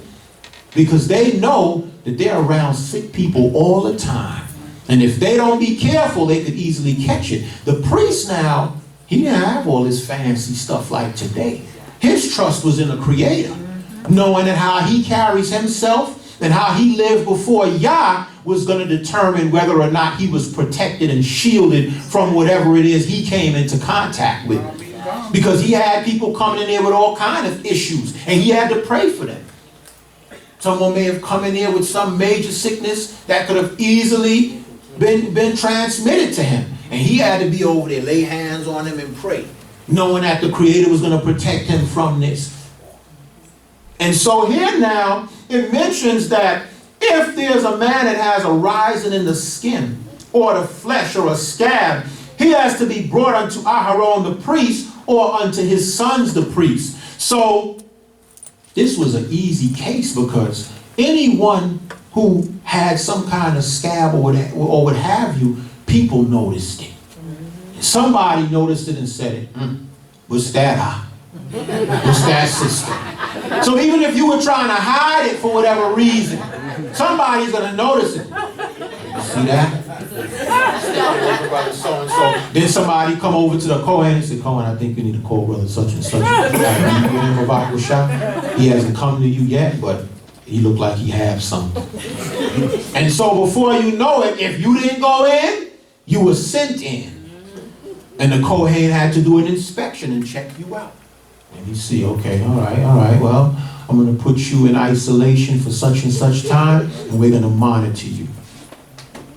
And we have to understand that our relationship with the Creator is what protects us today from these things, from these STDs or STIs, sexually transmitted diseases and so on, HIV. We have to be considerate and cognizant of who we are, what we represent, and the power that we serve, and carry ourselves in such a manner so that we could be protected from these things.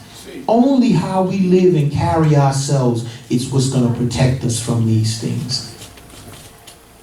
Parents, our young adults, be mindful of how you live and carry yourself. There are diseases out there today that you can't see. Only when you come into contact with someone sexually, then you catch these diseases. And when you catch them, you don't know sometimes right away. You don't know what this person that you're dealing with have. The Creator is the only one that's going to protect you from these things. And you're protected, we're protected by doing things the right way. That's how we're protected. When we go about doing them the wrong way, this opens the door for harm or for things to happen to us. And the Creator is watching our every action, how we live, how we carry ourselves, our promiscuous behavior, and He's going to place judgment on us individually based on that. There comes a time when your parents can't help you anymore. Your parents can only tell you such and such, but at some point or another, you're going to go and do what you're going to do in life. And the Creator is going to hold you accountable at that point. And we have to understand this. And here, the Creator has the priest as that person who would be there to do an inspection on the individual that may have had some kind of scab or something developing in their skin. And it continues. When a man have in his skin of his flesh a rising or a scab or a bright spot, and it become in the skin of his flesh the plague of leprosy, then he shall be brought unto Aaron the Cohane, or to one of the sons of the Cohane. And the Cohane shall look upon the plague in the skin of the flesh, and if the head in the plague be turned white, and the appearance of the plague be deeper than the skin of his flesh, it is the plague of leprosy. And so, this is what the priest is looking for. It mentions here that the priest is looking to see what? If the appearance of the plague is deeper than the skin of the flesh, of his flesh. It says, then it's the plague of leprosy. So this priest now, the priest is like a Rofe. This is a doctor. He's a priest and he's a doctor. So he's coming now, and this priest is compared to a doctor in the thought that he has he's looking now for the symptoms or the illness. And these symptoms or this illness is being compared to a visible disorder or an object with leprosy, both of them being an analysis of this doctor or priest here. He's watching this person. He's looking like, okay, let me see. He's going to do an inspection. The person that's there, they hoping this ain't leprosy and this is just from a sore that they had yesterday or a few weeks ago. Priest is, so how long did you have this or did you notice this? Well, it's been about 2-3 days. Don't lie to me, brother. That had to be longer than that. I see it spreading right across the neck here. Be honest here. Only the Creator is going to protect you from Cohane Salakli. He's going to tell the truth. Because all of us know when you go to the doctor, you don't give all the information a lot of the time. The doctor has to pry it out of you. It's the same way with the priest. You're going to have to ask you a whole bunch of questions. Eventually you're trying to avoid it. You don't want him to give you the worst possible news. So you're trying to say, well, it wasn't really nothing bad. No. It's all across your neck, coming down to your chest. This couldn't have been just 2 days you had this, brother. So now he's going to go into details and give all this information to the priest. And the priest is going to say, okay, I'm going to shut you down for 7 days, and we're going to monitor this. Because the priest or the Cohane doesn't know whether you have a severe case of leprosy. Because we're going to have some pictures posted up here where you can see different forms of leprosy. Leprosy can be, you can have a severe case of leprosy where this disease can be transmitted to another person. Or you can have a minor case of leprosy where it's just a little slight discoloration of the skin or what have you, as opposed to what Akh Khayil described, where your skin is actually peeling off or what have you, and someone who come into contact, that oozing could spread to them as well. You see here? Just some different pictures of cases where one may not have been as bad as the next. And so the priest had to determine that. You couldn't say, well, my case ain't that bad, Cohane. How you let brother such and such go back out in the midst? No. The priest is going to determine whether you have a severe case or whether you just have a case where it's not one that could be transmitted to another person. Tamshi. And the Kohen shall look on him and pronounce him unclean. And if the bright spot be white in the skin of his flesh, and the appearance thereof be not deep within the skin, and the hair thereof be not turned white, then the Kohen shall shut him up and have the plague 7 days. The Kohen shall look on him the 7th day, and behold, if the plague stay in its appearance, and the plague be not spread in the skin, then the Kohen shall shut him up 7 days more. Just to be on the safe side. So what the priest is doing is, throughout each 7-day period, the priest will check you again to see how far this little scab or what have you has spread, whether it remains in the same place. The priest may have had some type of microscope. Who knows? Just like these doctors today have all of their little gadgets or what have you. The priest may have had a little microscope or telescope or something, put it over you. Okay.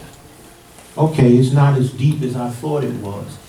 He may have had something where he scraped away a little of the flesh just to see how far beneath it had gone.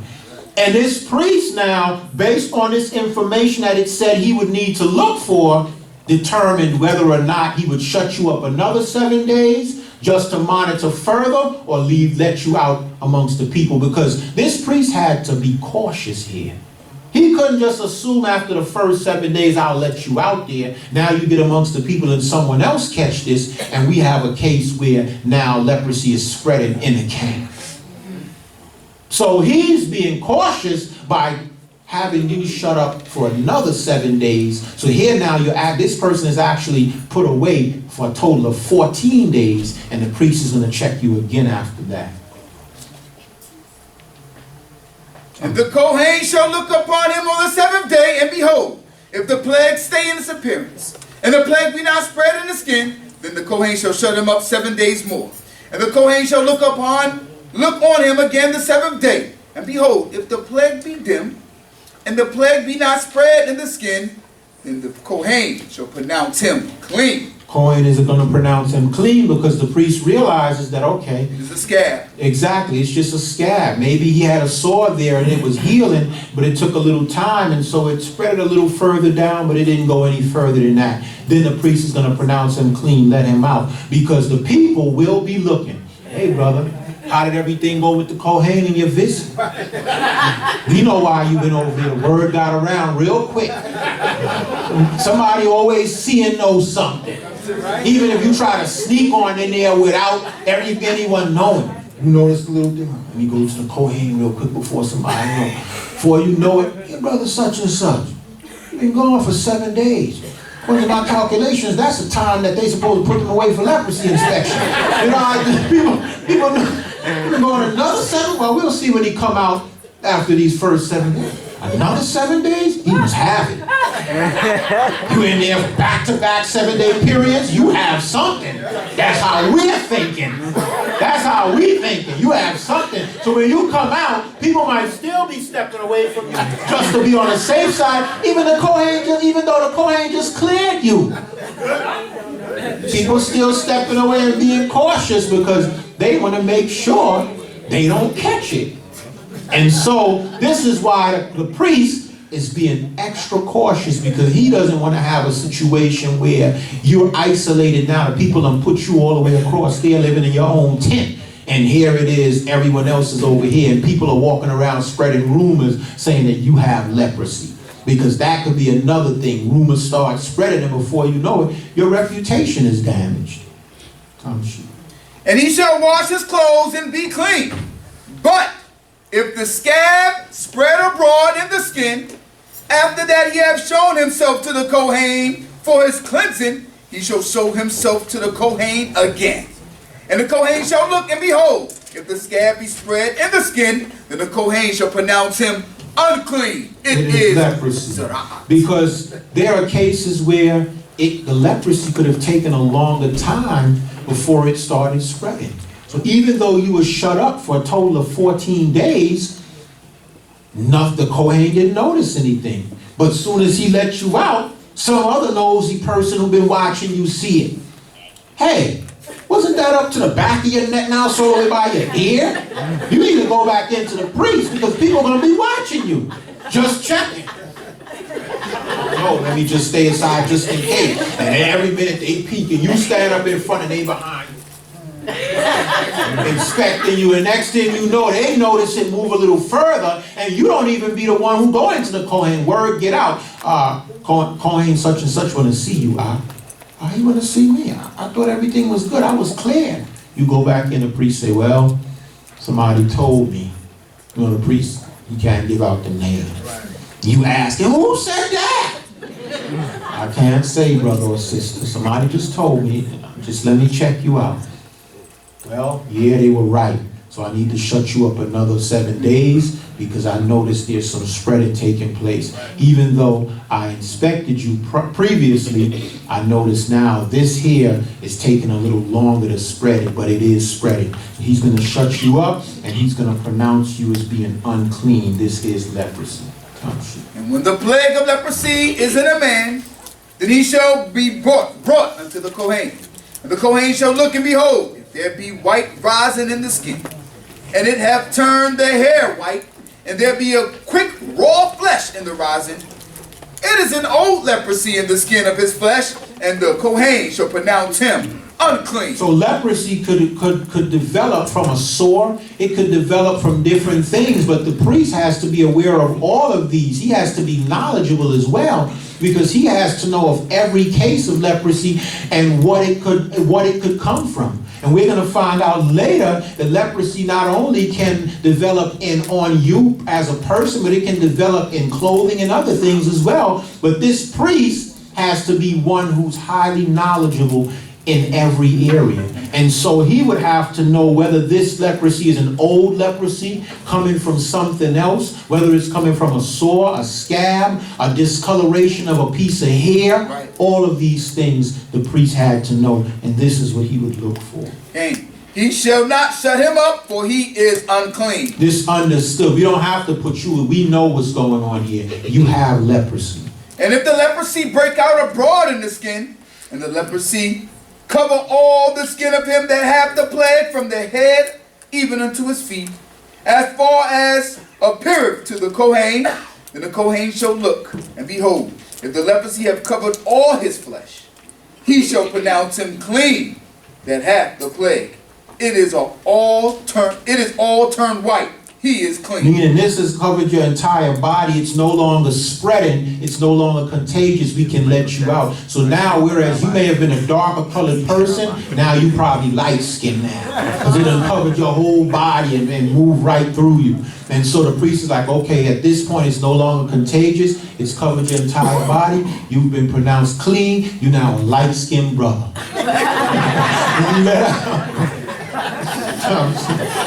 Wow. But whensoever raw flesh appeareth in him, he shall be unclean. And the Cohane shall look on the raw flesh and pronounce him unclean.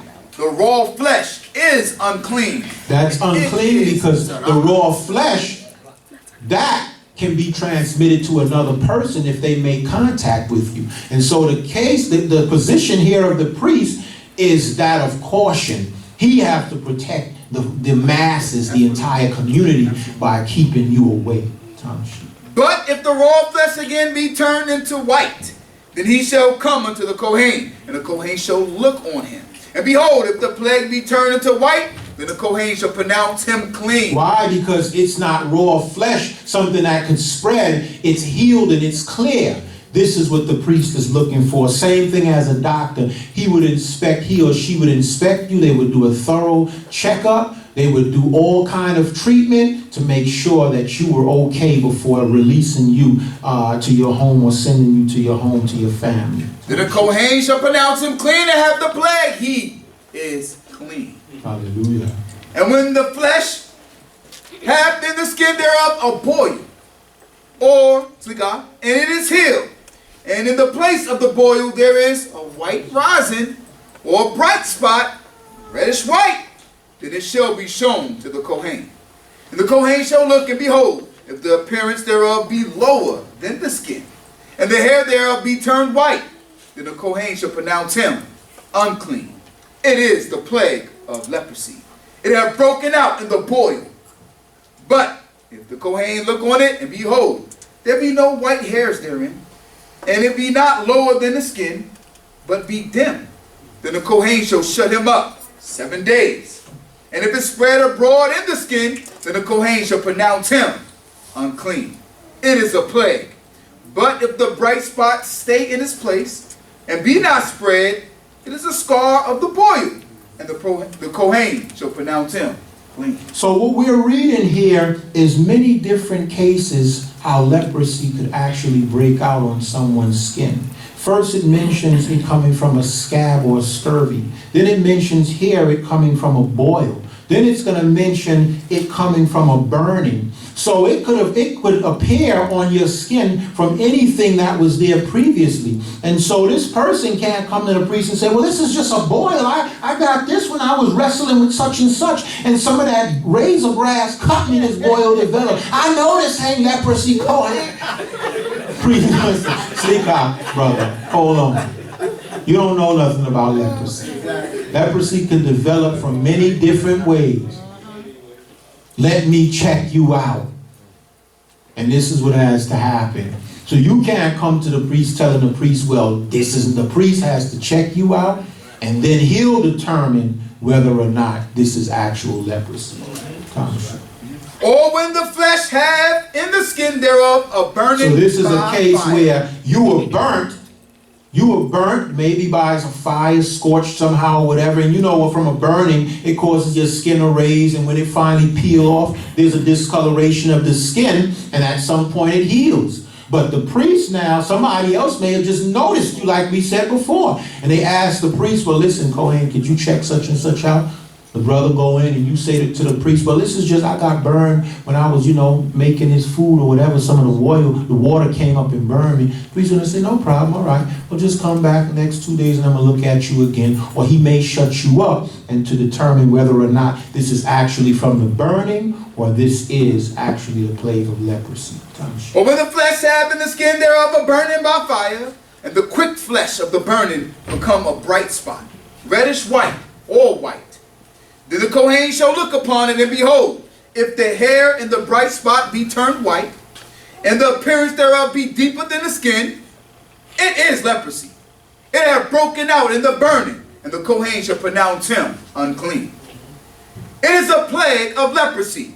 But if the Kohen look on it, and behold, there be no white hair in the bright spot, and it be no lower than the skin, but be dim, then the Kohen shall shut him up 7 days. And the Kohen shall look upon him the 7th day. If it spread abroad in the skin, then the Kohen shall pronounce him unclean. It is the plague of leprosy. And if the bright spot stay in its place, and be not spread in the skin, but be dim, it is the rising of the burning, and the Kohen shall pronounce him clean, for it is the scar of the burning. It's amazing here because the priest, the things that it mentioned he would look for are things that would clearly make someone know that this could not just be from the burning. Your skin, all of a sudden, he just see a white hair growing out of there. That hair couldn't have been scorched to the point where it just turned white and it's growing back. So the priest know, something's wrong here. What that white hair doing and you jet black, brother. You in your 20s, you ain't getting no gray. Something's wrong here. So the priest is going to keep you out and shut you up for 7 more days. But what makes me really think about this whole thought is the fact that the Creator knows us as a people. Do you see how many examples he's given here? So many examples in cases where leprosy could come from this, that, or the next. Because us as a people will be calling a person a leper from every little thing. Before you know it, any little thing happen, you fall into the scrape. Hey, watch out, that could be leprosy in every minute. But to now have these cases and someone that can check you out to determine whether it truly is, we don't have a case in our nation where everybody's running around afraid of one another, locking their doors, putting you out of their house, and all kind of crazy things just happening because we're drawing our own conclusions and assumptions. So the Creator has here a system in place where we have a doctor, a priest, who would know what to look for, and he has a method or a system that he's going to go by to determine whether you are actually pronounced clean or unclean.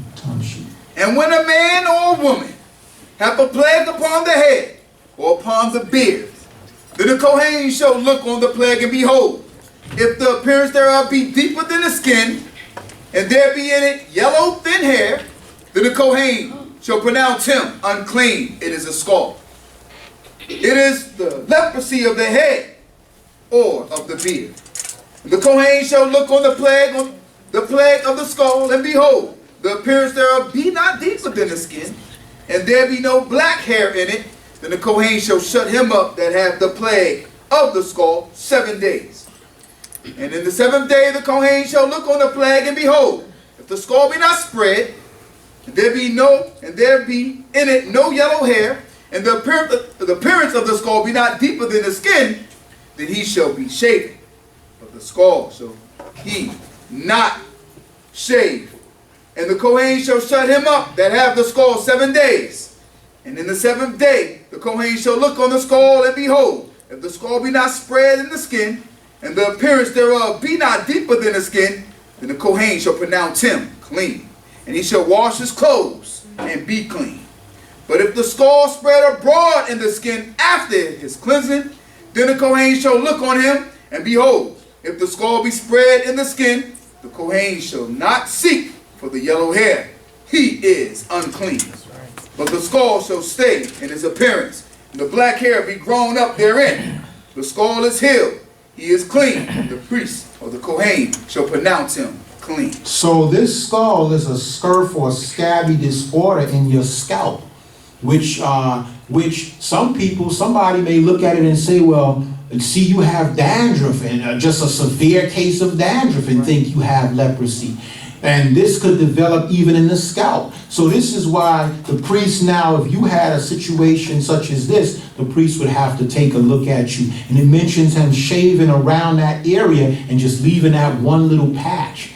Because you have dandruff, but there's just one little patch of dandruff over here, and the whole head doesn't have any more dandruff. Something's wrong there. Dandruff doesn't just develop in one little corner. So you tell them, no, it's just dandruff, it's just dandruff. Just dandruff. No, we need to check that dandruff out. That's a weird case of dandruff developing in one little circle in a corner. So the priest's going to check you out. Now he's going to shave around it and just allow that little patch there. He's going to monitor that little patch, shut you up for 7 days to determine whether you actually have leprosy or not. But this is just a case where it develops from a skull in the hair or in the head. And if a man or a woman have in the skin of their flesh bright spots, even white bright spots, then the Cohane shall look, and behold, if the bright spots in the skin of their flesh be of dull white, it is a tetanus. It have broken out in the skin, he is clean. And if a man's hair be fallen off his head, he is bald, yet is he clean.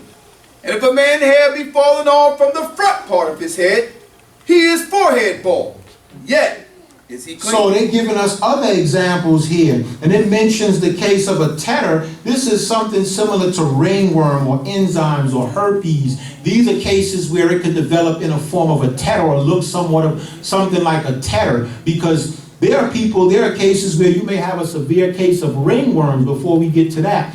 And some people, if you know ringworm, it has an appearance similar to leprosy. It has that discoloration of the skin. It spreads sort of right there on the palm. It develops and it spreads. And someone may look at that and think that you have leprosy, but it's nothing but ringworm, or herpes even looks like leprosy. So what they're saying is the priest would check it just to be on the safe side to determine whether it was actually leprosy, because this is a case where it just develops in a form of a bright spot looking like ringworm or a tetter, but it's actually leprosy or not leprosy.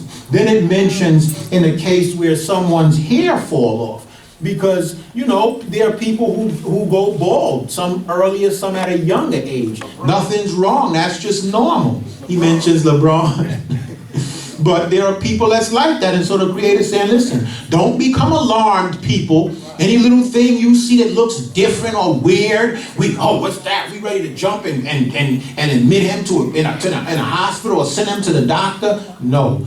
Just be careful. The brother's just going bald at an early age. And this is what they're saying. They're saying here, if a man's hair be falling off his head, he is bald, yet he is clean. This person is clean. He's okay. He's just losing his hair. And if his hair be falling off from the front part of his head, he is forehead bald, yet he is clean. Because people go bald in different places. Some people go bald from the front, some from the middle, some from the side. The Creator is saying, don't be alarmed here. This is normal. People lose their hair. I don't want you coming to the priest every minute you knocking at the tent door. His brother here losing his hair from the side. He losing it from the back. He losing it from the front. No.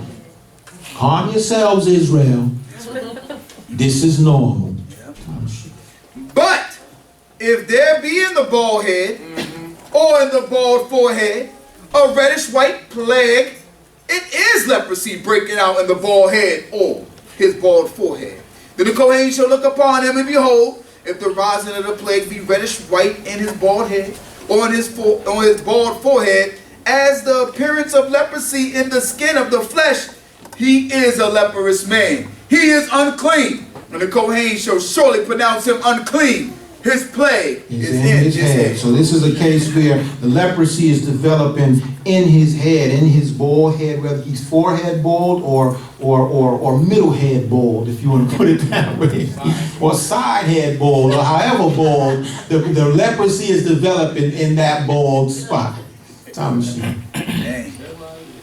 the leper in whom the plague is, his clothes shall be rent, and his hair of his head shall go loose, and he shall cover his upper lip and cry, unclean, unclean. All the days wherein the plague is in him, he shall be unclean.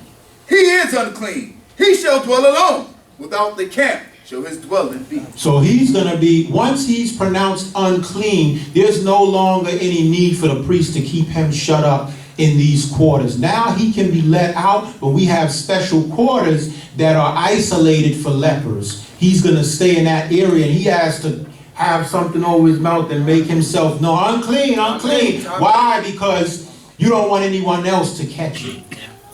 And there are people, we may have individuals that are just wandering around, lose focus, that they moved across to the leper side of the village, and he's just walking, and somebody, hey, Hidayah, what you doing over? Tommy, don't come over this side. Oh, sneak. You go running back over to your area, so you'll know, don't go over here in these quarters. These quarters are separate, set aside, or isolated for the lepers. These people have to be quarantined, definitely, because we don't want everyone else catching this. And so the priest now, he's the one here to determine who would be set aside or who would be isolated or quarantined, as opposed to who would stay amongst the rest of the people. Tom Sheep. And when the plague of leprosy is in the garment, whether it be a woolen garment or a linen garment, or in the warp or in the woof, whether they be of linen or wool, or in skin or in anything made of skin. If the plague be greenish or reddish in the garment, or in the skin, or in the warp, or in the woof, or in anything of skin, it is a plague of leprosy, and shall be shown unto the Cohane. And the Cohane shall look upon the plague, and shut up that which hath the plague 7 days. And he shall look on the plague on the 7th day, and if the plague be spread in the garment, or in the warp, or in the woof, or in the skin, whatever service skin is used for, the plague is a malignant leprosy. It is unclean. It is malignant. This plague here now is spreading. It's moving around. This garment now has to be destroyed. This here is a case where the plague of leprosy actually develops in a garment. And it mentions here the warp and the woof. If you can put that up, Moray. If you see the warp and the woof there, these are just the different directions that this pattern, that the strands of thread in this pattern move in or are placed in. And the warp is the horizontal pattern, and the woof is the vertical pattern. The warp is the vertical, Slikan, the woof is the horizontal. But here now, this plague could actually develop on this part of the pattern. And so the priest has to know, he's going to more than likely have a microscope in this case, and he's checking it out. Okay, I see here. It's developing in the woof. And he's looking at it. It's going along this here horizontal line in the woof. And he's watching and moving his microscope. So now I need to first of all put this garment aside for a few days to monitor it, because this may be brother so-and-so's best outfit. You don't want the priest to just burn it up. He wanted the Cohane to lock it up 7 days and check again. So the priest's going to put it aside. Let me see. Okay. Previously, it was developing a wart. Now I see it moving down in the wolf. This is spreading. Brother, Salak legal, we have to burn this garment. You're going to have to get such and such to make another garment like this. I know you like it, but this leprosy is a malignant leprosy. This is contagious. It's spreading. You could possibly catch leprosy from this garment. And so now they'll have to destroy it. And he shall burn the garment, or the wolf, whether it be of wool or linen, or anything of skin, wherein the plague is. For it is a malignant leprosy, and it shall be burnt in the fire. Very serious. This is dangerous. This leprosy is spreading. So now you have some cases where if it's just a piece of cloth that may have been sitting in an area that was molded or mildew, and this is how this leprosy developed, he may just be able to cut off that part of the material and this material still be used. So if the priest cut off that piece of the material, he would check to see if it spread it any further. And if cutting that part out caused it to stop spreading, then this piece of material could still be used. And the Cohane shall command that they wash the thing wherein the plague is, and he shall shut them up 7 days more. And the Cohane shall look, and behold, the plague be not spread in the garment, or in the warp, or in the wolf, or anything of skin, then the Cohane shall command that they wash the thing wherein the plague is, and he shall shut it up 7 days more. And the Cohane shall look, after that the plague is washed, and behold, if the plague have not changed its color, and the plague be not spread, it is unclean, and thou shalt burn it in the fire. It is a fret, whether the bareness be within or without. So the priest now, he's using every method of caution without just destroying your garment or this material. And so the first thing he's going to do, he's going to wash it first. He's going to allow it to, he's going to monitor it, see if this spreads. Then he'll cut, if he needs to cut off a piece, he'll do that. But if he notices that this spreading just continues in spite of the fact that this garment's been washed, we cut out that section, it's still spreading, this is a malignant leprosy, it's serious, it's contagious, it's spreading, this here garment or piece of material needs to be destroyed. And if the Cohane look and behold, the plague be dim after the washing thereof, then he shall rend out the garment, or out of the skin, or out of the warp, or out of the wolf. And if the appearance still in the garment, or in the warp, or in the wolf, or anything of skin, it is breaking out. Thou shalt burn that wherein the plague is with fire. And the garment, or the warp, or the wolf, or whatsoever thing of skin it be, which thou shalt wash, if the plague be departed from then it shall be washed the second time, and shall be clean. So we're going to wash it once, wash it twice. Be on the safe side here. This is the law of leprosy, of the plague of leprosy. And the garment of wool or linen, or in the warp, or in the wolf, or anything of skin, to pronounce it clean, or to pronounce it unclean. This is the power that we serve. One who see, know, and understand these diseases, the dangers that exist in this world today. We have to apply caution. We have to be safe.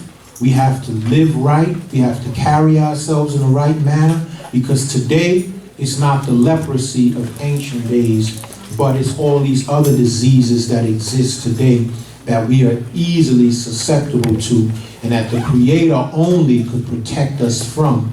And it's our righteousness and our relationship with Him that's going to shield and protect us from these dangers that exist out here. How we live and carry ourselves as individuals. If you would, do y'all the honor of standing. May the Creator continue to bless each and every one of you. May y'all remember each and every one of you. May He remember us this day, and the families that are in places such as this, praising and glorifying His name. May He grant a special blessing to each and every one of you. May he bless you according to the words of this blessing found in Numbers, the 6th chapter and the 24th verse. Yivarek ka Yehovah v'yishmarecha. Ya'ir Yehovah panayo aleka v'kuneka. Yisa Yehovah panayo aleka v'yasim leka. Shalom. Yehovah bless thee and keep thee. Yehovah cause his face to shine upon thee and be gracious unto thee. Yehovah lift up his countenance upon thee and give thee peace. Hallelujah! Hallelujah! Hallelujah! Yakai! Yakai! Yakai! Selah. Tailbone and Kim have a hearty appetite. Services will resume at about 4.